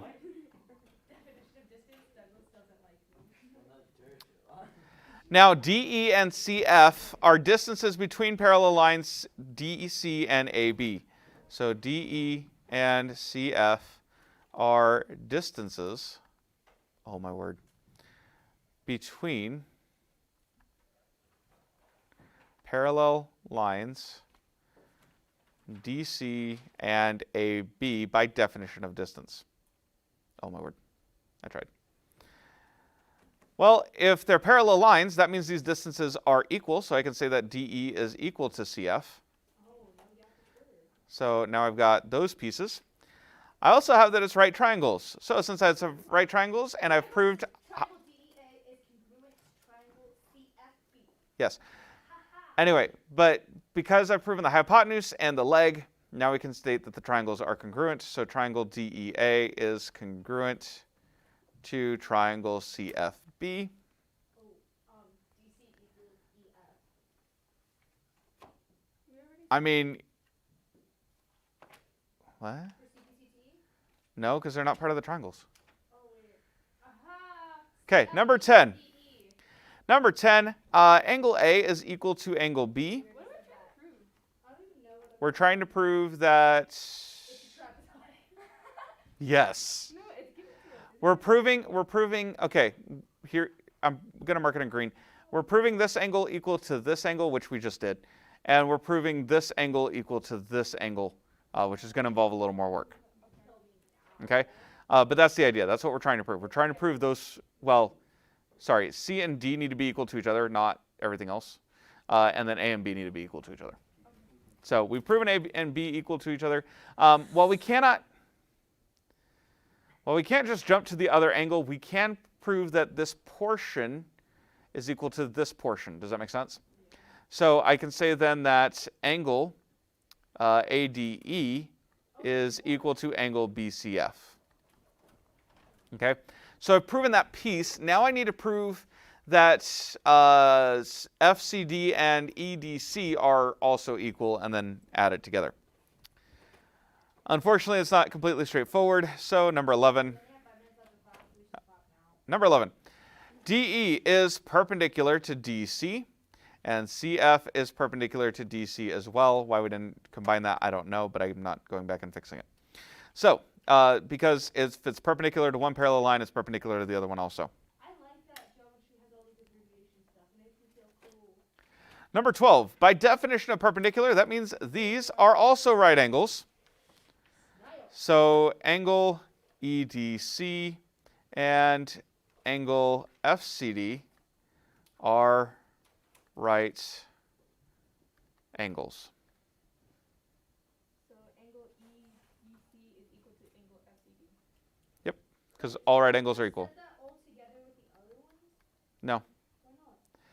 Why not? We have to go through and establish all the other pieces. Oh, whoops. Rip. We have to establish everything in between in order to say it. We can't just say stuff because we want to. No, but you could have said that the angle BEC and angle DCF are, or FCD, yeah. Why couldn't you just said those are right angles too, and you said the other ones are right angles? They have the same reason. Where are we at? Oh, so for number 4, you mean? Yeah. Why couldn't you just say Because in number 4, we had only established that the perpendicular was DE to AB. We hadn't established the top yet, so now we went through and established the top, so we can say those are right angles too. You're right. And wouldn't it just like for 14 just be adding all the parts? Like, Yep. So 14, we get angle ADC. Whoops, that's an A, I promise. ADC is equal to angle ADE plus angle EDC, and that angle BCD is equal to angle BCF plus angle FCD. Because the whole equals the sum of all its parts. Well, I know that yeah, it's on the next page. I know EDC is equal to FCD. I know that ADE is equal to BCF. So I can add equals to equals and get number 15. I'm out of space, so it's going up here. All right, number 15. We have angle ADE. That's an E. All right, plus angle EDC is equal to angle BCF plus angle FCD. And then by substitution, well, ADE plus EDC is equal to the larger angle D, or angle ADC to avoid confusion. And then this side, we can combine these two angles because they make up the whole thing. So angle BCD. Mr. S, I'm so stupid. I missed 13 and I started writing number 14 and 13 blank. Look, can you even imagine? Can you even imagine that? All right, when you're done writing in the proof, you need to add the text at the top to your proven statements, please. And then I will see you guys tomorrow.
Trey, Lena,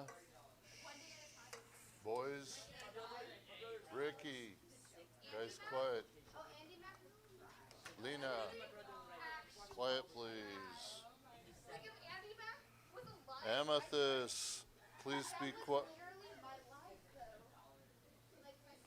Bro, this show is like a year old. Okay, checks are going down.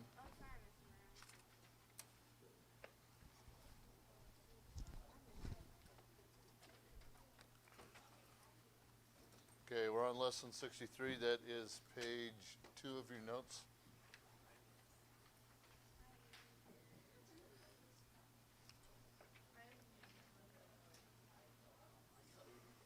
Oh, take out a piece of paper. Reading quiz. Gabby, can I have a sticky note? Gentlemen, take out a piece of paper. Mr. Brown, I forgot to ask you this, but how was your Christmas break? It was good. It was good. I only need one more card for the IDs. You know who that is? Okay, Jerry? here is your reading quiz. Shh, no more talking. Here's your reading quiz. 7 questions.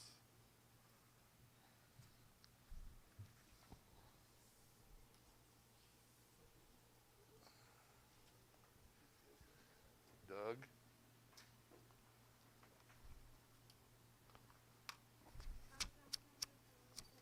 Amethyst.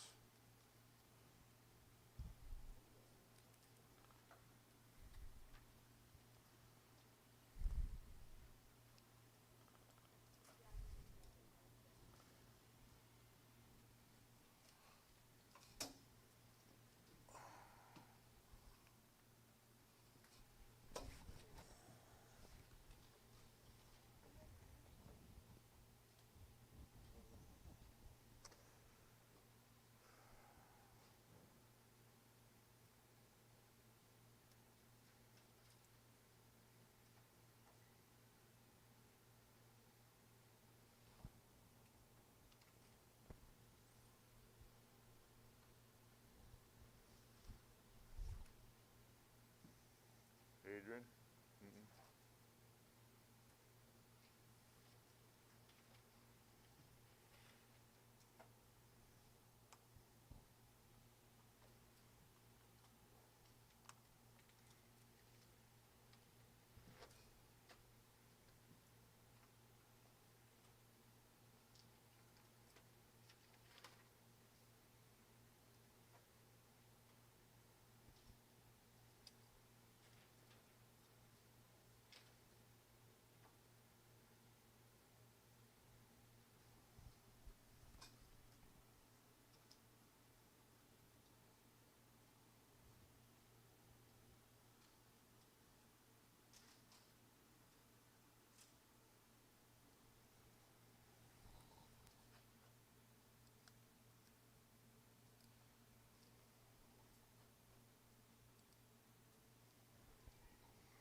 Bags coming around.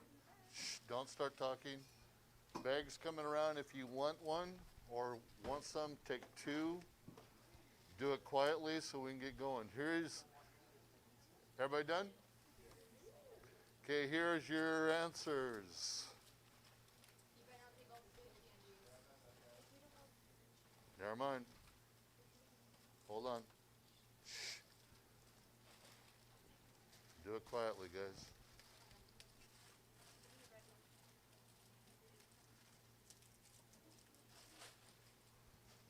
Had somebody in the 2. DL's had somebody in the classroom that wasn't done, so just a minute. You done now? Done now? Okay. Okay, 10th grade. Just pass it, don't talk, please. Okay, here are your answers again.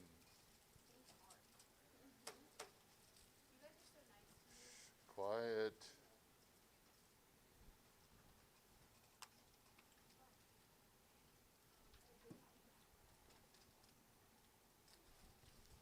I got them all right. Gabby. Me too. What a coincidence. Ricky. Just grade.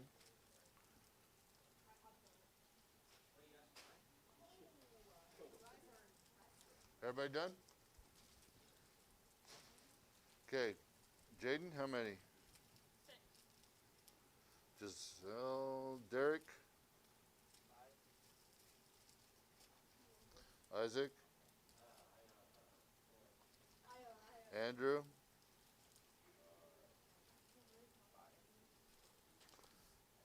Amethyst, 7, Austin, Adrian, Adrian, zip it, please. Derek, guys, zip them, please. Austin, what'd you say? Jeremiah, nope. Doug, 5 out of 7. Sophia, Lena, Adrian, Gabby, 7. Jesse, Ricky, Avery, Elijah. Okay, plus 6. Okay. Okay, let me see. That might be the deal, so hang on. Okay, Lacey, gotcha. And looks like that's it right now. Okay, good. Okay, let's get into today. Yeah. Okay, a little bit of review first. What is a periodic back and forth motion and oscillation that transmits energy? A wave. What is the substance through which a wave transmits its energy? Okay, just right there and did. Thank you. Uh-huh. Did everybody get what they, did everybody get some that wants them? Okay, Elijah, did you get some that? Yeah, okay. What is the high point of a wave train? Okay. What is the low point of a wave train? Hey, hey. What'd you say? It's called the trough. What'd you say, Gabby? Oh. Girls. What kind of wave has waves that has particles of the transmitting medium that oscillate at right angles to the direction of the wave train? Transverse waves. What kind of wave has waves in which particles of the, Gabby, sit down, in which particles of the transmitting medium oscillate in the direction of wave motion? Longitudinal waves. Elijah? We are page 2. But we haven't started, we're just in the review. Okay, but we're going to be on page 2.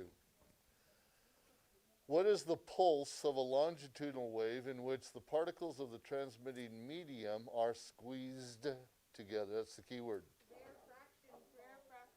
Nope. Squeezed. Compression pulse. You are compressing it together. Okay?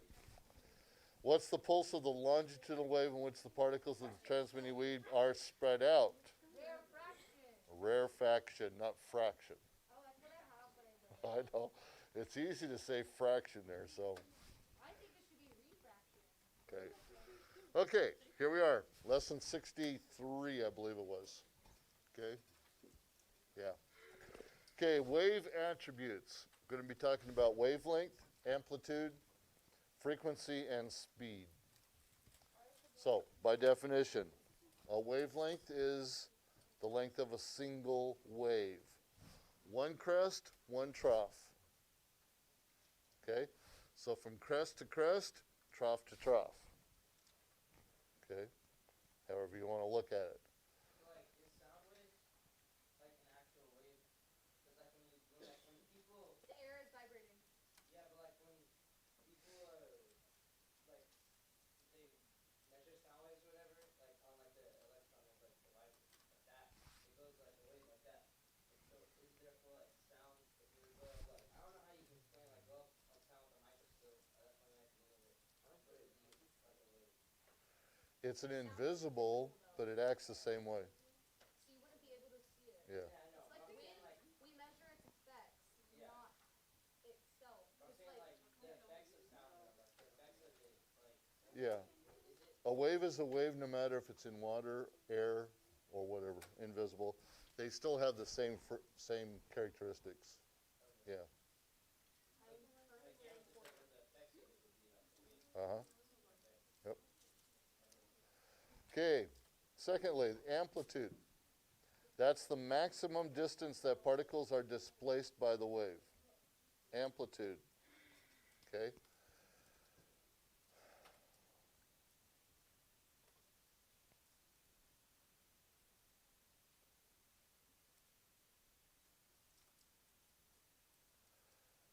Frequency is the number of waves from crest to trough that pass a given point per unit time.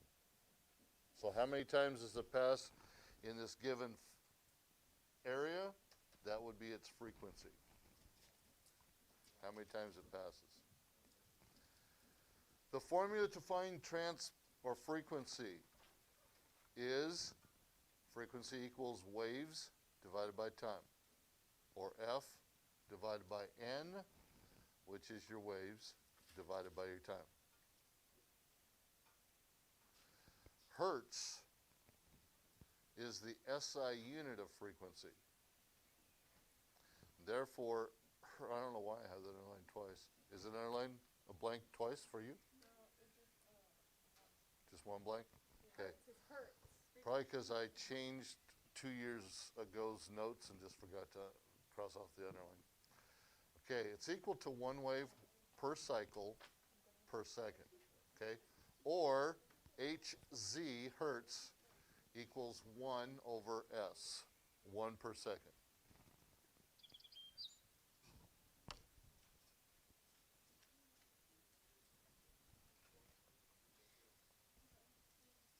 Thanks, Giselle. Okay. So look at this example. Let me get Giselle's down before I forget about it. Trying to stay up on it all. Correct me if I'm wrong, Giselle. It looks like you got them all right, so correct me if I'm wrong. Okay. Yes, ma'am. Yes. Example, you got in 4 seconds, 4.0 seconds, 600 or 6,400 waves pass a given point. Okay? That's a lot of waves. What's the frequency of the water in this problem? So, here's what we're doing. Frequency equals the waves divided by the time. 6,400 divided by 4 seconds gives us 1,600 per second, or times 1 over S. Giving us 1,600 hertz, or specific or scientific notation, 1.6 kilohertz. Okay? Simple math, simple problem, division of the problem. A period, okay, is the time needed for a cycle to happen. Adrian? so here's our illustration that we talked about yesterday with the rope. Period, the formula for it is period equals time just divided by waves. Or 1 divided by frequency. Or T equals 1 over N, which equals 1 over frequency. Okay?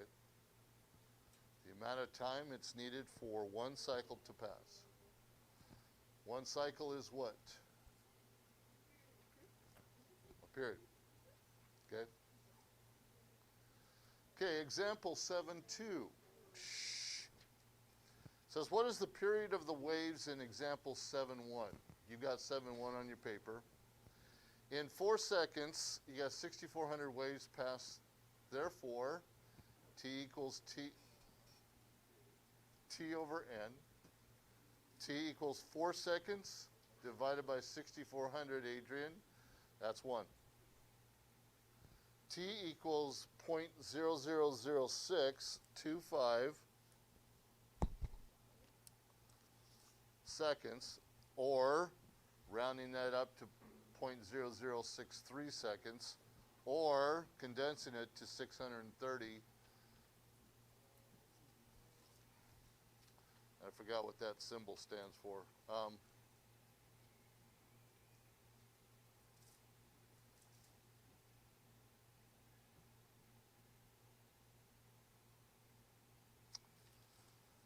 Look in your book real quick, somebody. Find that symbol. Tell me what it means. It slipped my mind. Which one? That little upside backwards U.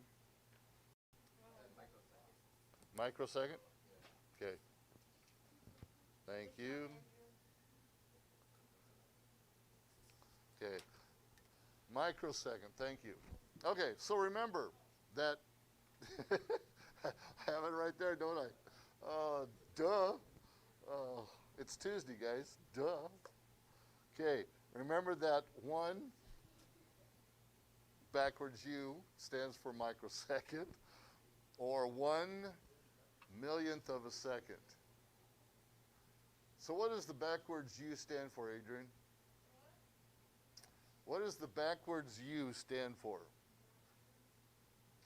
That symbol that's on the screen. On the screen. 632 backwards U, backwards US. What's that symbol stand for? No, I want Adrian to tell me.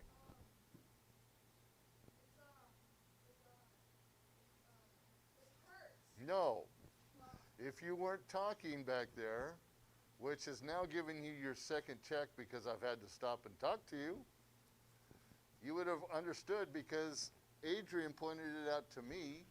It's right there. What did I say? I'm sorry. Andrew, I'm sorry. My focus is that direction. Because Andrew pointed it out to us, okay, that if you look down where it says remember, you see where it says remember? The 1 backwards US stands for? Milliseconds. Adrian? Microseconds. Look at the screen, Adrian. Look at right where it says remember. Amethyst just gave it to you. Thank you. So, Adrian, what does the backwards U stand for?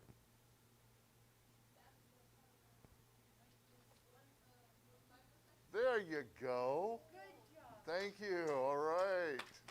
Okay. Adrian, pay attention because you do have 2 checks. Next one gives you a demerit. Okay? Okay, let's move on. Sorry, DLs. Alternatively, we can use the fact that the period is the recipient of the frequency of 1.6 kilohertz. Okay? And there you've got the formula to figure that out. Okay? And that's on your notes. Okay. The next attribute attribute of wave is the speed. That's the rate in which a wave travels through a medium, okay, or the magnitude of its velocity. The time it takes to move it, that's the speed. Speed is represented by the letter V, small v, not capital. Wave speed is determined by the properties of the medium through which the wave travels. So therefore, that should be speed. The speed of a wave will not change as long as the medium does not change. Therefore, if the temperature and the density of air stay the same, all sound waves will travel through the air at the same speed. What could change in air the speed of sound, or the speed of whatever? What in air could change the speed of a wave? Huh?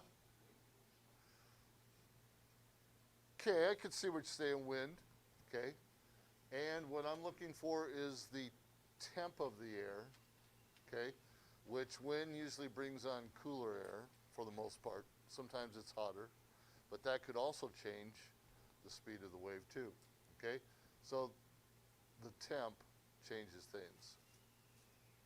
So the relationship between the wavelength, frequency, and speed of a wave, particular wave. Here it is. If two waves with the same wavelength travel at different speeds, the faster waves will have a greater frequency because of the greater number of waves will pass a given point per its unit time. Okay? If two waves with differing wavelengths have the same frequency, the wave with the greater wavelength travels faster to allow the number of waves passing per unit time to be the same as the smaller wave. Therefore, speed is directly proportional to both the wavelength and its frequency. Hint, underlined. Directly proportional to both the wavelength and the frequency of the wave, the frequency.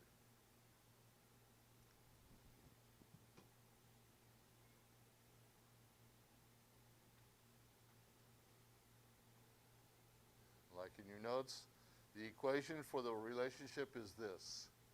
Speed equals wavelength times frequency. Or V for speed equals, I always call this the beach chair. Beach chair F.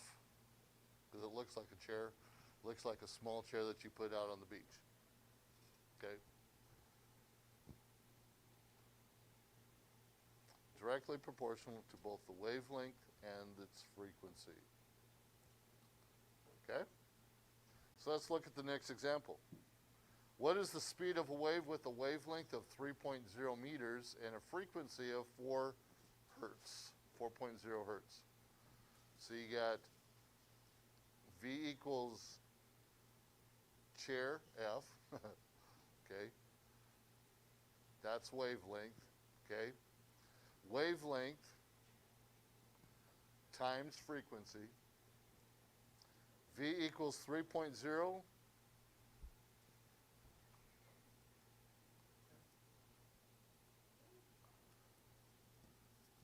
3.0 times the 4, okay?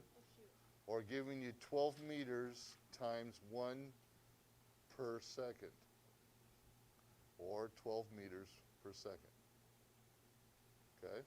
Simple enough, right? Okay, let's put it to practice. Practice number 1. Find the frequency of a wave that passes a given point at the rate of 700 waves per second. Somebody tell us what we're going to do before I show you. What formula would we use?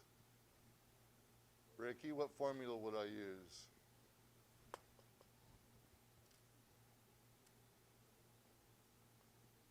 If you said this frequency, if you said this formula, you're correct. Nope.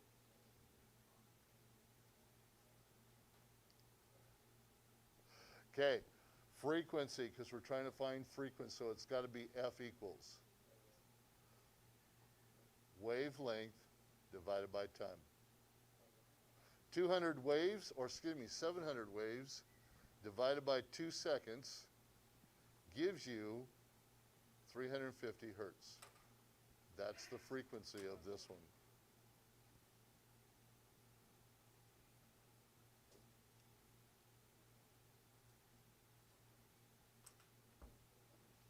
Okay. We're on probably number 3 now. Okay.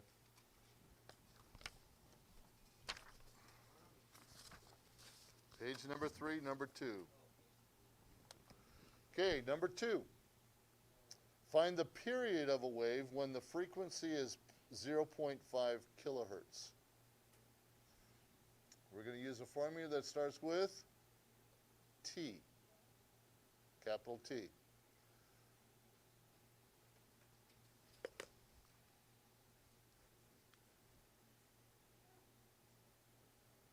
So the period is 0.002 seconds.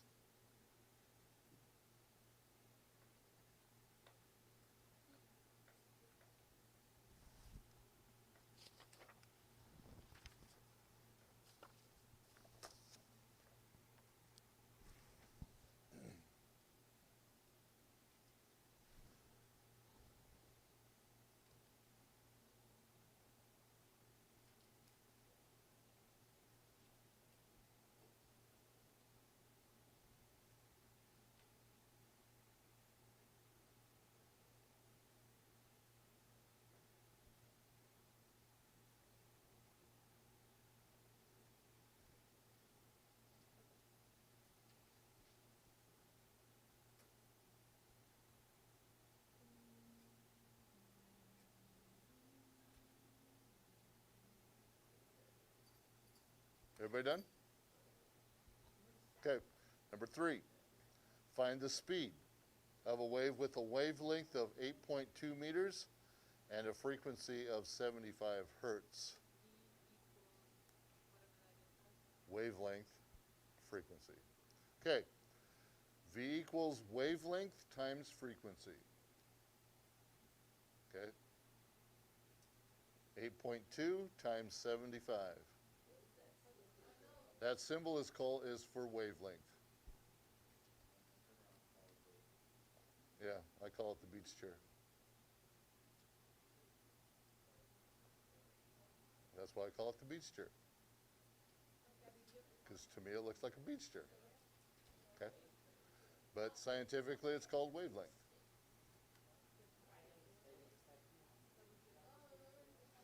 Okay, don't start talking, we got one more to go. Doing fairly good today, keep it up. Okay, number 4, ready? Everybody good 4?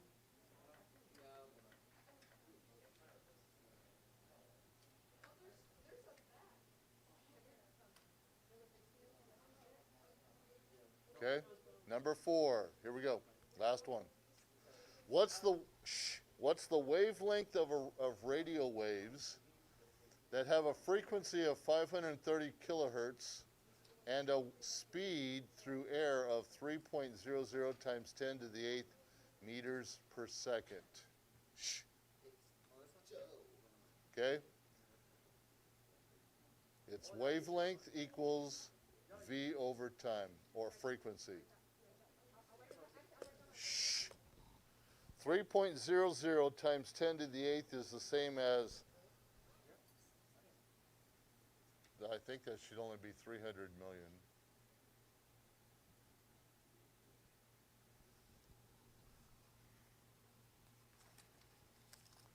I think that should only be 300 million. I got a little anxious with the zero. I know. Thank you. Appreciate it.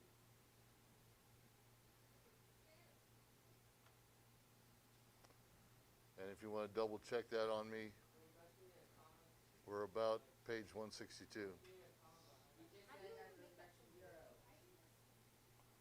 Or maybe it's 3 million. Somebody check that out for real quick. Maybe it is 3 billion. I don't think so. I think it's 300 million. Around 162.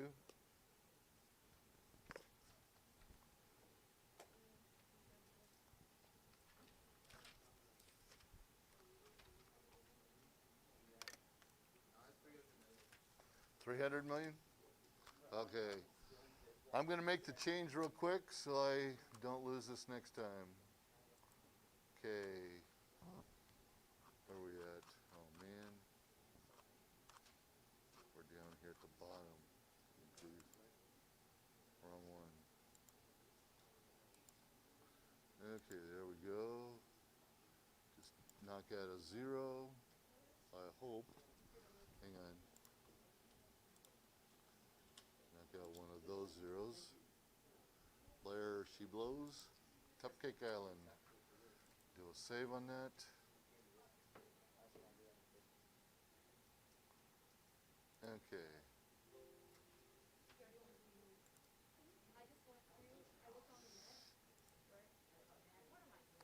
Okay. There we go.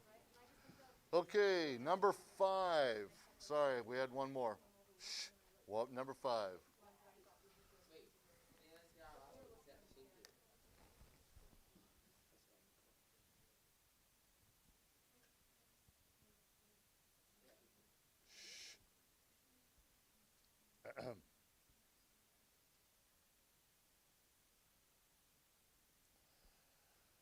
You done? Number 5.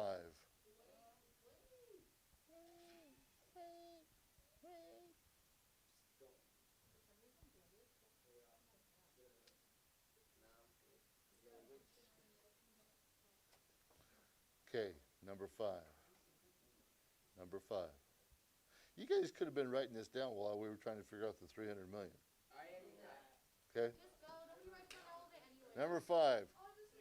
What's the get it from somebody? What's the frequency of a wave with a wavelength of 6 centimeters and a speed of 330 meters per second?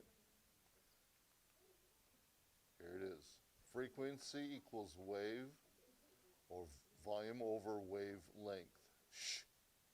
330 meters per second times 6 or 5.5 kilohertz.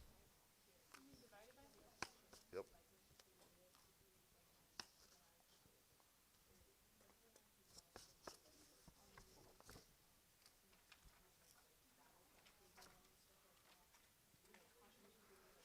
Another easy night at the desk, at the home, at your study home, at your study place. Another easy night in front of the TV while you do your homework.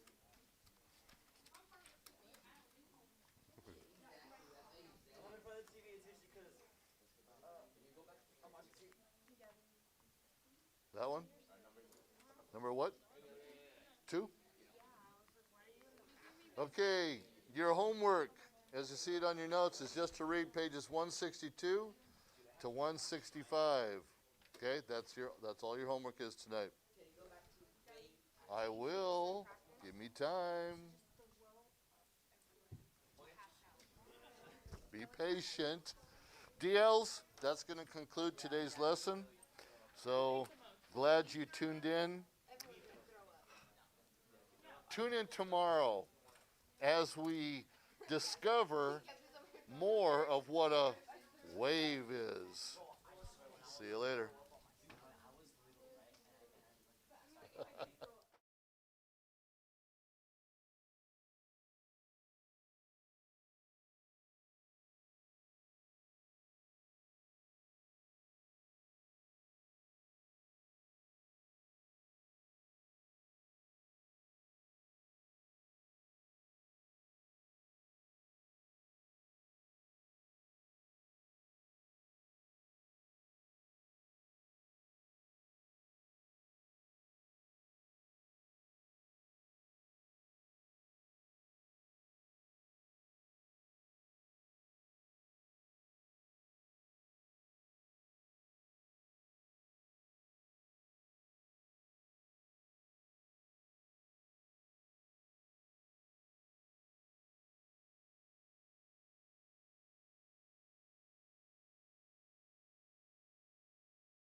How about now? There we go.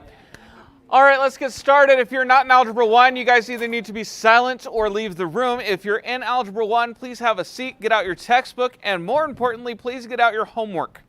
Please get out your homework. The practice is not due until tomorrow, but we're going to look at the homework today since that was due today. Yes, sir. That's 1. That's 2. 10th grade, please go and leave. I don't need details. I just need you guys to go. Thank you.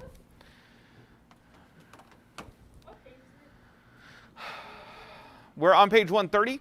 Page 130, couple quick things that are coming up. First of all, you do have a homework assignment, or the homework assignment is on Google Classroom. They're just always upcoming, so like I didn't feel like typing them all. And then what? And then you guys do have quiz 12 over 4.1 tomorrow. Okay, so make sure that you guys are aware of that. We're finishing it off today. But before we do any of that, before I go and review a bit of yesterday, before we go into how to do it with word problems, let's go into your homework from last night. I'm going to briefly go over it. So here's the deal. Get out your homework. Okay? And if you're paying attention, like, at all, you should get 100% on your homework as long as you turn it in. Was that got the review on it too? Pretty much you're just doing this to answer. Does that have the review on it too? Other way. But I'll take it. I get it. Okay, so it's the other way. All right, so let me put it this way. Get out a piece of paper. Wait, I already turned it in. Mr. Red. Okay. Let me be quiet. All right, so here's how it works. All right, so pay attention. I'm going to go kind of quick. All right, because this is just meant to be a review of what you talked about. I'm only really filling in the blanks for those of you who had questions. I know at least one person reached out to me last night with a question that I forgot to go back and answer. Sorry. I know. I'm a horrible human being. I straight up didn't have my book. I read it, so it dismissed the notification, and then I forgot about it. So, yeah, anyway. It's not like I had my book out grading or anything. All right, moving on. Oh, also, one more thing before I get into this. Real quick. Okay, I'm not going to compete with you guys. So you guys be quiet. You guys be quiet. That's simple. Okay? Because I'll just start issuing demerits. I have no qualms about that. So here's the deal. Okay? Your grade on My School Works is now more correct than what it's been. I went through and graded your quizzes and tests. So I'm still behind on grading homework. I'm still getting caught up, but at least quizzes and tests are graded and in, so your grade is, well, it's more accurate than it's been. Let's put it that way. Yes. Okay. Yeah, thanks. All right, so let's go over your homework. We're in review for, we're in review 4.1. We're on number 1. Yes. And on Google Classroom doesn't drop the lowest grade, right? Right. Okay, so that's even higher on. Yes. My School Works is the official grade book. If there's a discrepancy, My School Works wins. Google Classroom is for your convenience. Huh? Yeah. It's for convenience of being able to roughly tell your actual grade is a little higher because it doesn't drop. Yeah, I think that's mainly the difference. Because it's also a great backup for me. That way if something ever happens to grades on My School Works, I have them in Google Classroom. Yes? I may have done number 1 on the board yesterday, but I'm going to do it again on stream. All right, so let's listen up. Number 1, we have 2x minus bracket x minus 3 parenthesis x plus 4 parenthesis bracket. All right, so basically what we're going to do here is first of all, we're going to just distribute. This negative 3 is times this parentheses, so we're going to distribute to everything inside. So we get 2x minus parenthesis x minus 3x minus 12. Okay, notice now parentheses are completely gone. Okay, then I have a negative in front of the brackets. That means this negative 1 times the brackets. So this negative needs to get distributed to every individual piece. So I get 2x minus x plus 3x plus 12. Then I can combine like terms. 2x minus x is x plus 3x is 4x. So we get 4x plus 12. And I can't simplify any further because those are unlike terms. Yeah, I know. I'm just, for the sake of completeness. Number 2. We have y cubed plus, bracket, 4 minus, parenthesis, 8 minus y cubed, parenthesis, bracket. Okay? I know we don't normally say the parentheses and brackets like that, but just for the sake of what's happening. So we have y cubed. Let me see here. Actually, the brackets aren't doing anything. If you guys notice that, we have a plus 1 times the brackets. So no point. So I'm just going to kind of like skip it. But we do have this negative in front of these parentheses to take care of. So we'll distribute that as we go. So we have y cubed plus 4 minus 8 plus y cubed. Now we can combine like terms. I have y cubed plus y cubed, which is 2y cubed. And 4 minus 8, which is negative 4. And I forgot to change colors. Oh well. All right. Any questions there? Cool. Moving on to number 3. Nope, that does not work. Wait, it would be minus 4? Yes, because 4 minus 8. Number 3, we have negative 2ab. What? They were just working. Okay. Minus 5 times ab plus 2. All right. Real quick, I have to step out of the room. So those of you, or while you guys are waiting on me, we'll start working on your practice 4.1. So that way you guys aren't just sitting here. And I will be right back.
Whoops, that's the wrong button. There we go.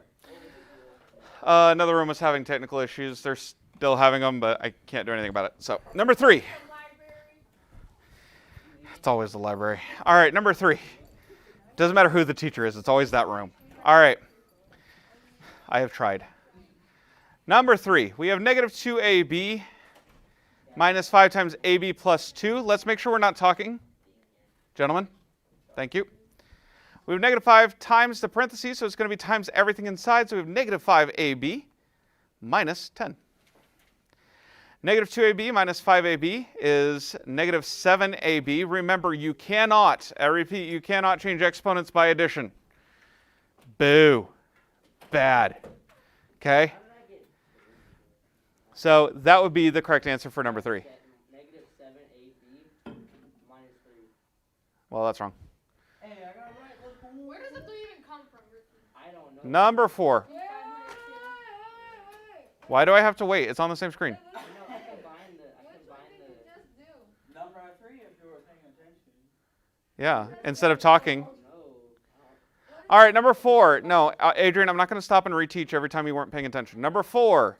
We have 5x minus 2x minus 3y plus 2z. You know what? Nope, this is going to have to go on a new screen. All right, everyone have the screen? We good? Cool. No. Because there's no way that's fitting. Number 4. We have 5x minus 2x minus 3y plus 2z. Gentlemen, silence. If I have to tell you again, it's automatic demerits. If you don't want to be in the middle, don't be in the middle then. Okay. So, yes. What's after the 2 and then before the parentheses? That's a z. Z's are crossed to avoid them looking like 2's. Every number I cross is because I've messed up before thinking that was a number. Or thinking it was something else. So like I crossed that z's. I crossed my z's because I've accidentally read it as a 2 before and it messed me up. So huh? Can I do that as well? Yeah, go for it. Your L's? No, I write them in cursive. See, literally everything I do, because when you're solving math, there's no time to be neat. When your brain is going faster than your pencil, you get it down on paper and then you fix it. Anyway, so, all right, negative in front of parentheses, that means it's got to go to every piece inside the parentheses. So we have 5x minus 2x plus 3y minus, 2z, goodness. And that right there is why I leave my 2's like that and cross my 7's.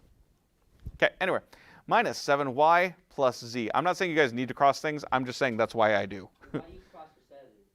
Because otherwise, if I'm in a hurry, I'll read a 2 as a 7. It catches me. All right, so let's combine all our x terms. We have 5x minus 2x, which is? 3x. 3x. I have 3y minus 7y, which is? That's 5y. Or negative 4, wait. Good, negative 4y. And negative 2z plus z is? That is 0. 1. Negative z. Good. So, yeah. That's the answer? Yep. So as far as I can get. I got it right. You should do this for every single math. Yeah. Number 5. Number 5. We gotta move quick. Number 5. We have 2b plus 3z is equal to x times 2b plus 3z. Okay. Nothing to do on the left side yet. Whoops. I started. Really? Okay. Nothing to do on the left side yet, so we'll just copy it. Because we have to take care of this x first before I can. Actually, wait. Hold on. There's a shortcut here.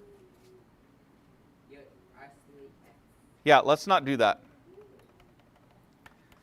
Okay. See, you may not have seen this. That's okay.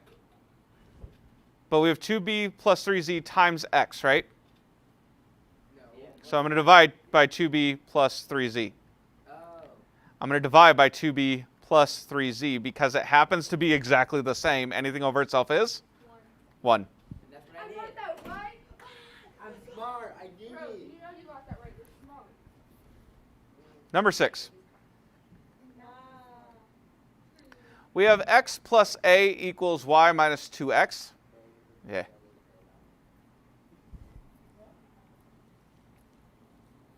All right, we have to get x by itself. So let's start out by adding 2x to both sides. What's x plus 2x? 3x, thank you. 3x plus a equals y. How do we get rid of this a? Divide it, right? No, it's addition. What's the opposite of addition? Subtraction. Subtraction. So I get 3x equals y minus a. Okay, I can't combine it. There's nothing else to do there. It's that statement. Okay, and then to get x by itself, what do I do? Goodbye. Divide by 3. So x equals y minus a all over 3. Adrian, see me after class. Hold up.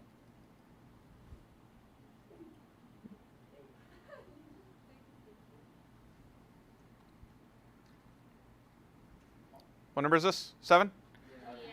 30 dimes, 6 quarters. Okay, here it is. We're on 7 now. We just did 6. 30 dimes and 6 quarters. We had 4, 5, and 6 on the screen. It is 30 Cool. dimes. I didn't even read the Number 7. Gina has 5 times as many dimes as quarters to spend. The dimes and quarters total $4.50. How many of each coin does she have? Okay.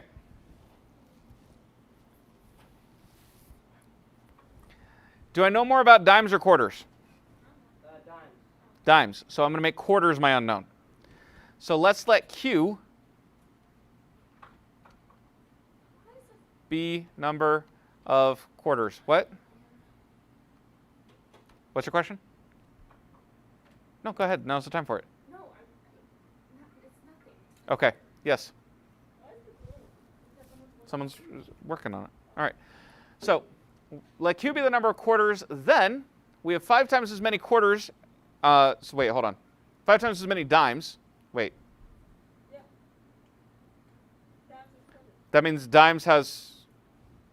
Wait, which way are they wording this? Hold on. Dimes is 5 times the number of quarters. Yes. Yes. Okay. I don't know why my brain was just freezing there, but 5Q is number of dimes then. Okay? So that's our layout. Now if we Life is a trial. When you think you got a great brand of hair ties, let's bring something else. all right, we have, keep in mind a quarter is worth 25 cents, so we can represent that in algebra as 0.25, and dimes are worth 10 cents, so 0.10. Okay, and so now what that's going to let us do is it's going to let us create an equation based on the dollar amount we have. Okay, so I already know it's going to equal $4.50, right? Okay, so I'm going to have the number of quarters, which is going to be 0.25 times Q would give me how much I have in quarters, right? And then I'm going to have 0.10 times 5Q, or 0.5 Q, if we do 0.1 times 5. That's what I'm doing there, okay? This is 0.10 times 5, okay? Because I know someone's going to ask in 2 minutes. All right, so then that's what's going to let me go on here. So I have 0.75Q equals $4.50 because combined like terms, okay? Divide both sides by 0.75. And using Q, real quick reminder, if you're doing division, you have to get all the decimals out of the denominator, okay, or the, oh, rats, I forget the division term for it, the denominator. All right, which means I have to move it twice here, which means I have to move it twice here. So 75 is going to go into 450. All right, 7 goes into 45 how many times? 45. 6. Isn't 6 times 7 56? 42. 42. Wow. I love Okay. our math teacher. Look, it doesn't mean that the 7 times tables doesn't still confuse me. 6 times 5 is 30. Carry the 3. 6 times 7 is 42. Plus 3 is 45. Seriously, it's specifically the 7 times tables. I have no idea why. Yeah. That's like one of my favorite ones. Mine is a 12. All right. So that means we have 6 quarters. Am I done? No. No. I also need how many dimes? So I have 6 quarters. 30 dimes. Yep, so 6 quarters and 30 dimes. Let's go. Let's What did the book go. do? Does anyone have a hair tie? It's fine. We solved it. 6 quarters, 30 dimes. Yep. That's like the only one I got wrong.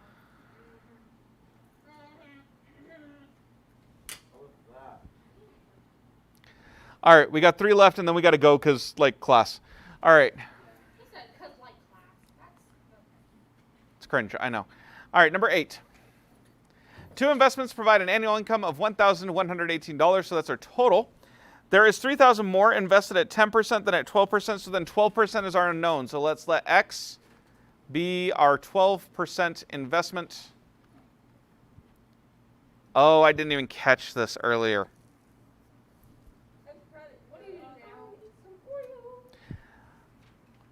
Okay, I'm going to skip this because this is from a section we skipped. Extra credit if we got it right, though. Yeah, extra credit if you got it right. Alright, what is his answer? Well, I'm not telling you. If I tell you, then you could just write it and then get extra credit. Aw, dang it. No, I already said it. Okay, that's fine. All right, moving on. So we're gonna cancel that. Actually, so is 7, but we could solve it without using that method. So, all right, number 9. I'm gonna go to number 9. I'm just throwing out number 8. I'll give extra credit as needed. Number 9. Oh goodness, we do not have time for this. Just tell if it's 12. Okay. Please, some of us need I have to stop because we have to get going on the other section. Okay, on the rest of it for today's work. So if you guys remind me, I'll come back and do those 2 tomorrow. Okay, but that's going to be on you guys. I'm putting the ball in your court. You have to remind me. Because all we have scheduled is the quiz, so I can come back and do those 2 tomorrow. Okay, but our quizzes usually take the whole class period. You know, before we start. Okay, let's just, or it's Thursday then, whatever, just remind me, okay, and we'll come back and do it. But right now we need to get into today. So real quick review. Over inequalities, actually, I think you guys have inequalities pretty down pat, right? Yeah. Like you guys pretty well understand it? The thing we learned yesterday. Oh, yeah. Yeah, okay. Just keep in mind you're shading the number line. It's not just a line on it. I just use a thicker marker in an attempt to shade. Highlight's fine. Just so long as it's on that line, making that section darker, I don't care. All right. So let's look at algebraic translation. You guys are already familiar with translating words or word problems into algebra, right? Okay, at least somewhat. What we just did with quarters and dimes. Oh, yeah. Yeah, okay.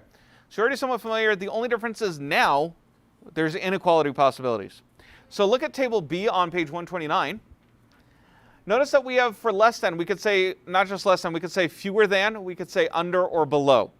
You have to be careful starting here because we're used to less than meaning minus, right? Yeah.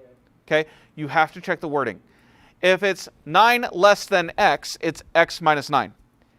If it's 9 is less than x, you hear that keyword is? Normally we would mean that to mean equals. No, it means the inequality sign's coming. So 9 is less than x means you put the less than symbol in there. Does that make sense? Okay, so it's that single, yeah, I know, it's trippy. Please stop playing around with it. Let's focus on class, please. Thank you. All right, less than or equal to, we might say at most or no more than. Greater than or equal to, you'll hear me say this a lot. I'll say at least because it's a little shorter. Or we might say no less than. Okay. Greater than is just more than, over, or above. Okay, keywords there. So, example 4.1f. Okay, looking at part A, and we have 3 parts here. All right, so the sum of a number and 3 is at least 7. So first of all, let's do the easy part. The sum of a number and 3, how do I write that? The sum of a number and 3, what operation is that? Oh, greater than. Yeah, it's just x plus 3. Okay, so we have x plus 3 is at least. Okay, keyword at least. What am I doing here? What symbol? Okay, so you're doing like at least, so it's It's this Yeah. one that goes like this, and then put a line in there. So it's greater than or equal to. yeah. Okay? I knew that. And then 7, because that's what it says. Okay? Part B, the number of cars at a dealership is fewer than 75. So first of all, numbers of cars at a dealership, what do you guys want to use to represent it? C, that works for me. All right, is fewer than. Okay, does that mean I'm allowed to have 75? No, it's strictly less than. So less than 75. Okay? Do you see how the keyword tells you whether or not equal is part of the answer? Okay? I have to have less than 75 cars. Why is the mouth like that? Why is he pointing towards the C? Because my number of cars is fewer than 75. C is less than 75. It's the way it's worded. Yeah, but when is the mouth thing, the track command pointing towards the C? That would mean I have more cars than 75. Good? Cool. C, 2 less than 3 times the number is no more than 13. Okay. Again, there's that difference. So which less than is this? Is this subtraction or the sign? Look at the problem. Look at 4.1FC on page 129. Oh my goodness.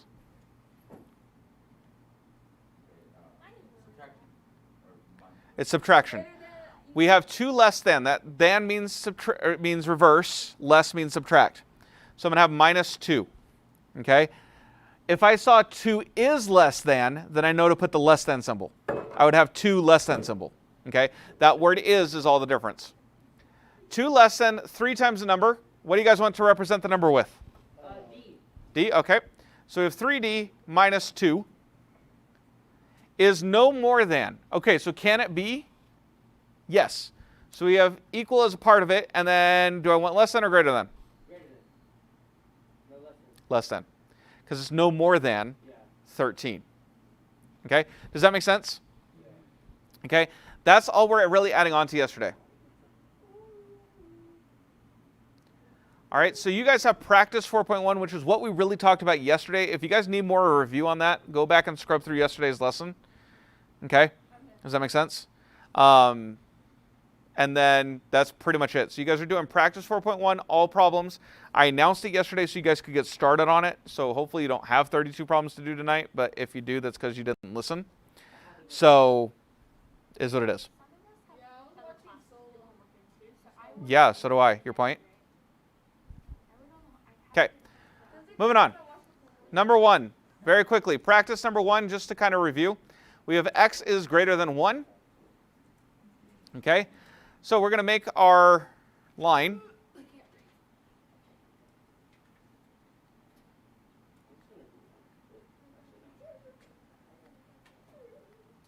I'm not being super accurate with this thing, so anyway. So we have 1, 2, 3, 4. That's a 0, -1, -2, -3, -4. Is 1 an answer? No, is 1 part of my answer? I'm sorry. No, there's no equals part. So I'm going to leave a hole where x equals 1. Right. Okay, then I'm going to shade everything to the right because we're talking strictly x is greater than 1. Okay, does that make sense? Yeah. Cool. Just brief reminder, I figured that's enough to kind of trigger you guys as far as like what we did yesterday. I'm already triggered. Uh-huh. Okay, so notice if there's no equal part, we leave the hole open. That's the thing. All right? What do you mean, what if it's 0? If x is less than or greater than 0. You just start at 0 instead of at 1. You just start at 0 instead of at 1. And then you go right or left based on what the sign tells you. Cool. All right, you guys are doing practice 4.1 for homework. Okay? Make sure your review gets turned in tonight. Listen, review 4.1 has to be submitted by 3 p.m. No, I'll make it 3:45 p.m. Okay? By 3:45 p.m. Even if on number 9 and 10 all it is an attempt, get it in. Does that make sense? Then I would submit it before that. Okay, then talk to me after class instead of like interrupting and whining. All right, if you have it done on paper, turn it in. Just again, have it at least as an attempt for numbers 9 and 10. But if you're using Google Classroom, it has to be there by 3:45. Otherwise, it's a 0. Okay. Again, just at least give me an attempt on 9 and 10. Okay. I want to make sure you guys did it. All right. Any other questions on this? No. Oh, we don't have Spanish. Cool. All right. I will see you guys later. I asked all my parents and my sister.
Okay. Did you ever send you the Spanish? Huh?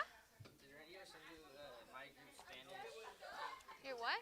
Did Randy ever send you my groups like Spanish? I thought you sent it. I think I did. I don't think I have it. If you didn't send it, I did it on Randy's MacBook. I typed down Randy's let MacBook me in see. Spanish. And I told him to send it To what did you know what email? No? Okay, I'll check after school, after I class. know this is on Randy's MacBook right now, and I told him to send it to you. Okay, I'll check. Okay. Okay. Buenas tardes. No, no, señora Willy. No, no soy señora. Stop. Okay. Remember I told you I'm gonna have a little super short worksheet. Okay. It's about la ropa de hombre y la ropa para mujeres. Okay. It's super easy. It's just like you're just going to pick the right answer. Okay. So the first one, the option is for men clothes, and then the second one's for women. Okay. Lilina? Pass one to Avery.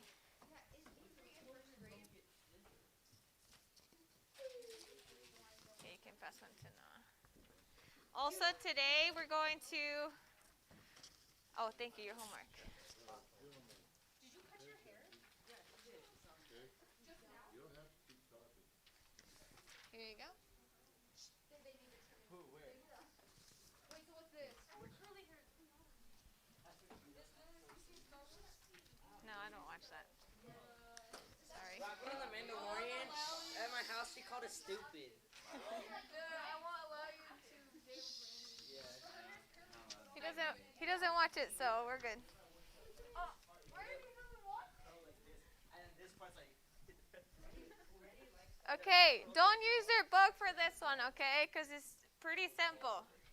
Okay, number one, it says, usted necesita. And we're talking about, the first one is, okay? No, it's, first one it says what? Hombres. Okay? And then the second one says para mujeres, okay? So super easy. Hey, pretty ladies. Mujeres. No.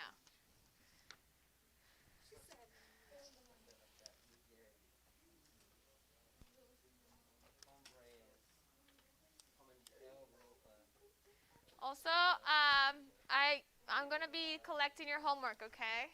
Yes. It says, is it asking like, Usted necesita, I need one to go either or?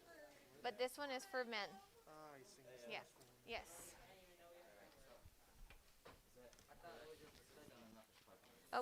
We're gonna check it together.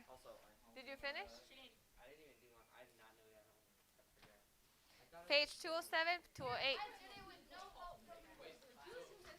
Are you sure? Yeah, it's easy. Okay, we're gonna check it together, okay? This one is for men. Here, right? I'm This section yes, is for men. hombres, mujeres, sí. Hombres. Hombres. Termina este primero, ¿sí? See, here, does this three have all? No. I actually do. Derek, tienes que hacer este by yourself. Okay. Here you go. We're gonna check it together, okay? No? Why did she give me 2 pages?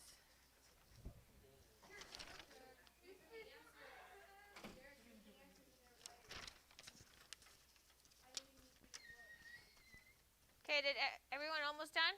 Yeah. You're done?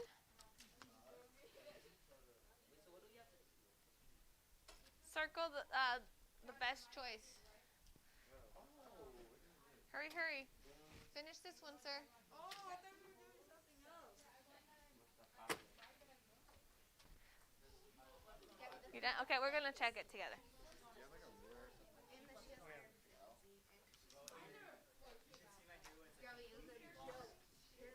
Okay, pretty easy, right? Pretty self-explanatory. Okay, number one. Usted necesita la camisa. Usted tiene los zapatos. Usted quiere. Usted prefiere los pantalones. El vestido is the dress, okay? And we're talking about men clothes. Okay, usted lleva. Usted lleva la cartera, no la bolsa. La bolsa es purse, okay? Yes. Okay. La ropa para mujeres, okay? Usted necesita. Usted tiene. Usted quiere.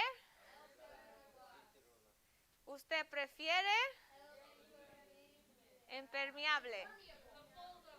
Y usted lleva la falda. Okay. Good job. Super easy, okay? What was the third one on this? The third one? Yeah. On which one? On mujeres. Mujeres. Usted quiere. Which one is it? ¿El cinturón o el paraguas? You tell me. ¿El paraguas? Is that what you picked? I picked the first one, but I think the second one. Es el paraguas. Yes. El cinturón? Belt. A cinturón is a belt. So it'll be el paraguas. Yeah. Okay. Our new verse, listen up. Our new verse is very, Douglas. Our new verse is very long. So, we're just gonna practice the first part today. And it's still kind of lengthy. But listen up, okay? I'm gonna read the whole verse to you really quick. Okay. Yes. You keep that one. Yeah, you keep that one. Hebreos 4:12. Okay? Hebrews 4:12. Who knows it in English? For the word of God is quick and no? The word. For the word. No. No. For the word. Okay, I'm going to read it. Hebreos 4:12. Porque la palabra de Dios es viva y eficaz y más cortante que toda espada de dos filos. Y penetra hasta partir el alma y el espíritu y las coyunturas y los tuétanos y discierne los pensamientos y las intenciones del corazón. Hebrews 4:12. Hebrews 4:12. I'm going to write the first part in the board, and that way you can copy it if you want to copy it, but we're going to memorize it part by part, okay, because it's pretty lengthy. Does it work? We'll see. I think it does. Okay.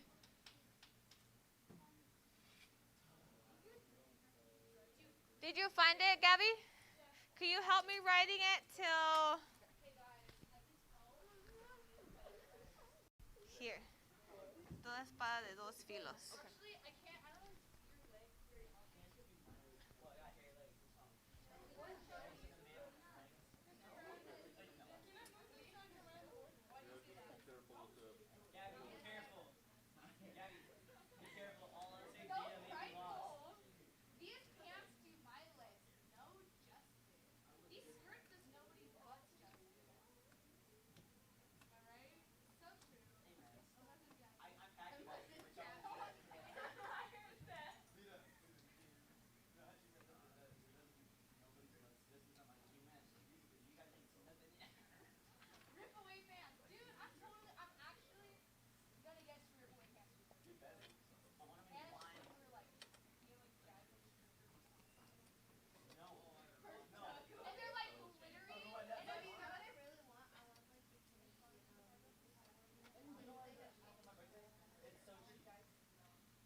Thank you.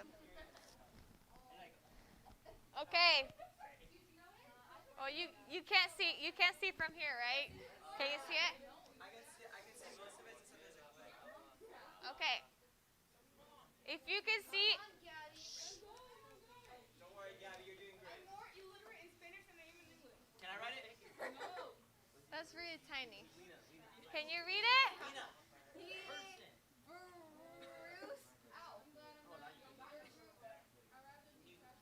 Can you give me something that's $15? It's a giant gummy. Dios es It's Amazon. It's like digital. viva y eficaz. Huh? I do. You can see it tonight. Why? I'm gonna try. I'm gonna turn them in tomorrow. Your page and your. I printed everyone's. So everything that I copy in the one, I make copies of those. So each of the are gonna get your own grade with your own paper. I don't think I know on the top of my head either. So Is Randy still in Cancun? yes, he is.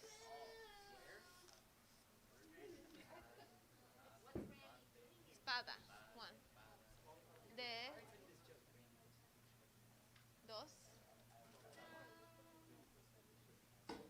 Filos. Filos.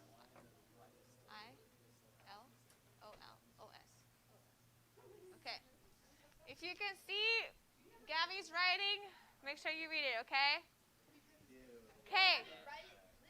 Let's read it together, okay? Mine's on that side. Okay. Okay, ready? Begin. Hebreos 4:12. Porque la palabra de Dios es viva y eficaz y más cortante que toda espada de dos filos. Yes. Eficaz means, I don't know how to say it in English. Yeah, like it's efficient. Yeah. Eficaz, it could be like efficient or it could be, okay. Hebrews 4:12. For the word of God is quick and powerful and sharper than any two-edged sword. Okay? That's the verse we're learning. And just the first part, okay? So in English is Hebrews 4:12. For the word of God is quick and powerful and sharper than any two-edged sword. Espada is sword. Yeah, espada's one word. Espada's one word and then de. Okay? Make sure you copy it, you write it down so you have it. Because every time I give you a copy, you guys lose it. So, not giving you more copies.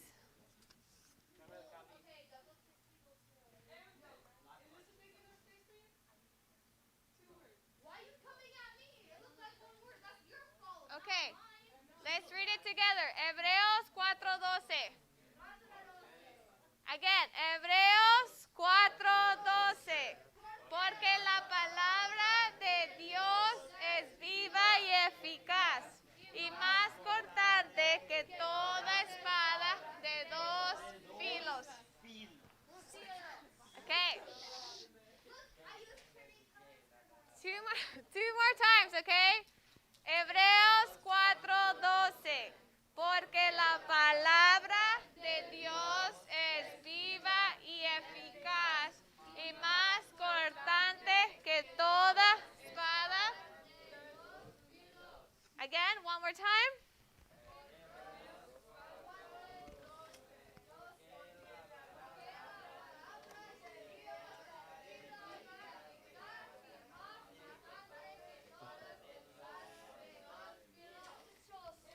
Hey, beautiful. You got it down?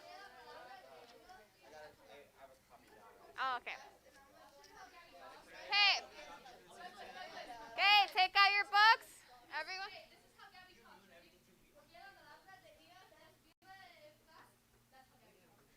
Yeah, I know. She can do it faster than that. Okay, page 55. Everyone, page 55. 55 all the way to 58.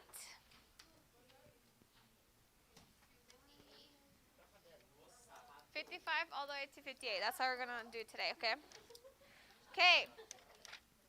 We're going to be at the type and the style and the colors, okay? La clase y el estilo y el color. ¿De qué color es? Okay? Page 55. Something, nothing, more, less, as. 6. New, old, expensive, inexpensive, pretty, ugly, stylish, old-fashioned, casual, and dressy. Okay? Let me read those in Spanish. Page 56. La clase y el estilo. Algo, nada, más, menos, tan. Okay? Nuevo or nueva. It could either be masculine or feminine. Viejo or vieja. Caro, cara. Barato, barata. Bonito, bonita. Feo, fea. La moda, pasado de moda. Casual, you can either use one of these two words. Casual, casual, or informal, okay? If you want to use casual, it's the same word. Casual, informal, y elegante, okay? So, algo, nada, más, menos, tan. Nuevo, viejo, caro, barato. Bonito, feo. De moda, pasado de moda. Casual, informal, and elegante, okay? Let's read, I'm going to read it in English. You say them to me in Spanish, okay? Number 1, something. Number 2, nothing. Number 3, more. Number 4, less. Number 5, as. Tan, okay? Number 6, new. Nuevo. Okay, number 6, new. No, 6. Nuevo, okay? 7, old. Viejo. 8, expensive. Caro, okay? Number 9, inexpensive. Barato. Or cheap, okay? You can. Who uses the word inexpensive? No one? Or cheap, or cheap. Cheap. Barato, okay? Pretty. Ugly. Feo or fea, okay? Stylish. Old-fashioned. Casual. And dressy. Elegante, okay? Let's read them again all together. Number 1, algo. Let's say it all together in Spanish. Algo. Nada. Más. Menos. Tan. Nuevo. Viejo. Caro. Barato. Bonito. Feo. De moda. Pasado de moda. Casual. Elegante. What is it? Informal? Oh, you can use it, yeah. But we'll just use casual because it's spelled the same. It's just pronounced different, okay? Casual, casual. Okay, again, I'm going to say it in English. You say it in Spanish, okay? Something. Nothing. More. Less. As. New. Expensive. Ooh, what's expensive? Caro. Old. Inexpensive or cheap. Pretty. Old-fashioned. Ugly. Stylish. So stylish, what is stylish? De moda. Casual. Casual. Casual. And dressy. elegante, okay? Go to the colors. Wow. Okay. You should know the most common ones, okay? Okay. Number 1, yes. Yeah. Okay. No. Okay, number 1. Number 1, it says light, okay? It could either be light or it could be clear, okay? Claro. Dark, oscuro. White, white, blanco. 4, black, negro. 5, red, rojo. 6 is pink, rosado o color rosa, whichever you want to use. Rosado is the one I always use. Orange, I don't know why it's not colored, but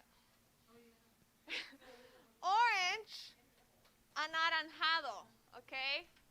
Say anaranjado with me. Anaranjado. Yes, orange. Yellow, doesn't have a color either, but yellow, amarillo. Amarillo. Brown, café o pardo. I've never heard of that word. So, we're not going to use pardo, okay? So you can go ahead and erase it.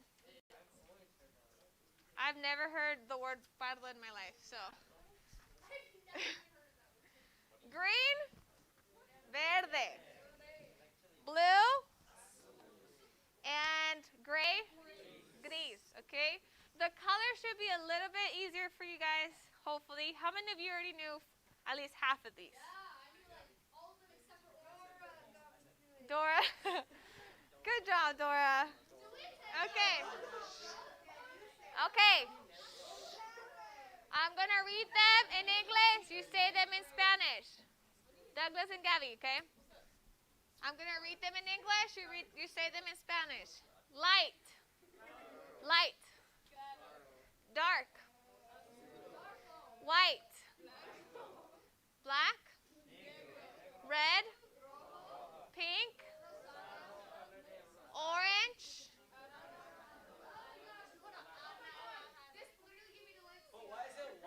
Okay. Number 6. I don't know. They didn't color it. You can go ahead and color your little orange and your sun. Okay, I know. Number 6. Just use rosado, okay? Rosado. We're gonna use the word rosado for pink. Okay? It's the same thing, but no one ever says color. Yeah. Okay. 7, orange. Anaranjado. Yellow. Yellow. Brown. What's brown? Let's not use pardo, okay? Let's just use café. Okay? Green. Blue. Gray. Gris. Okay? If you want to go ahead and color the orange, you can go ahead and do that. And color. Purple? It could either be morado or púrpura. Morado?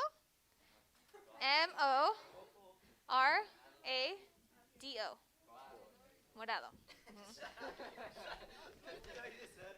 Oh, thank you.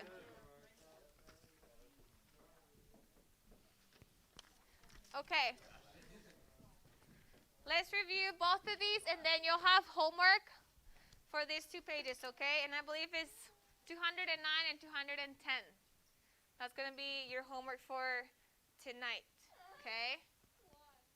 Because you need to do homework. Okay.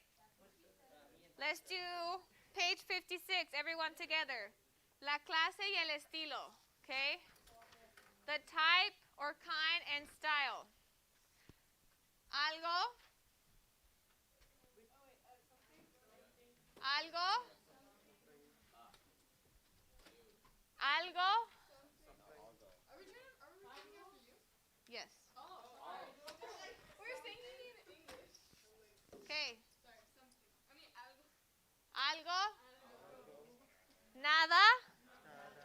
Más. Menos. Tan. Nuevo. Viejo. Claro. Barato. Bonito. Y feo. De moda. Pasado de moda. Casual. Informal. Elegante. Okay. I can say I want something new. Quiero. Want. Something, algo nuevo, okay? Quiero algo nuevo. Do you ever want, quieres algo viejo? You do?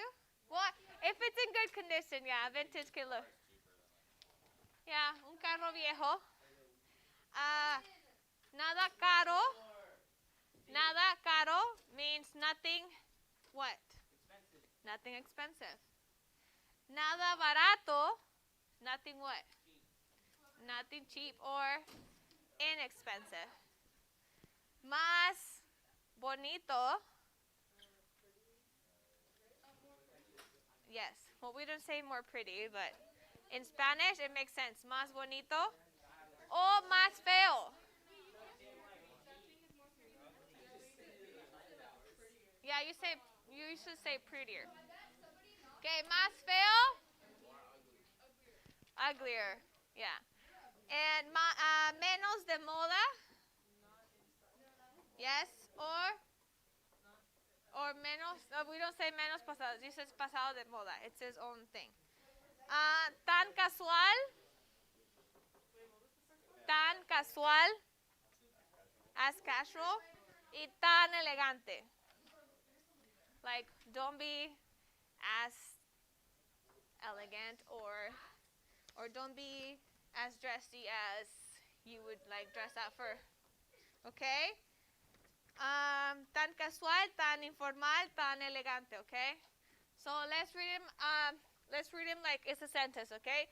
Algo nuevo, algo viejo, okay? Let's read it horizontally, okay? Ready? Begin. Algo nuevo, algo viejo, nada caro, nada barato, más bonito, más feo, menos de moda, menos pasado de moda, tan casual y tan elegante. Okay, let's do the colors one more time. Light, dark, white, black, red, pink, orange, yellow, brown, green, blue, and gray. Okay, let's repeat our verse one more time. Tomorrow we'll learn the rest of it. It's like we still have long ways to go for the verse, but let's go ahead and repeat it. Hebreos 4:12. Porque la palabra de Dios es viva y eficaz y más cortante que toda espada. Okay, again, Hebreos. Porque la palabra de Dios es viva y eficaz y más cortante que toda espada de dos filos. Okay, your homework for tomorrow is page 209 and 210. And it's going to be el estilo y los colores. Okay? El estilo y los colores. Okay. Yes.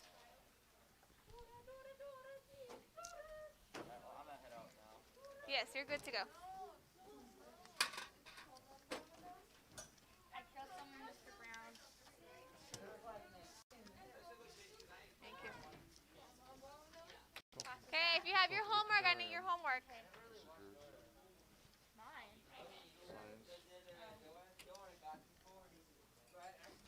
I can see everything. I don't remember any of it.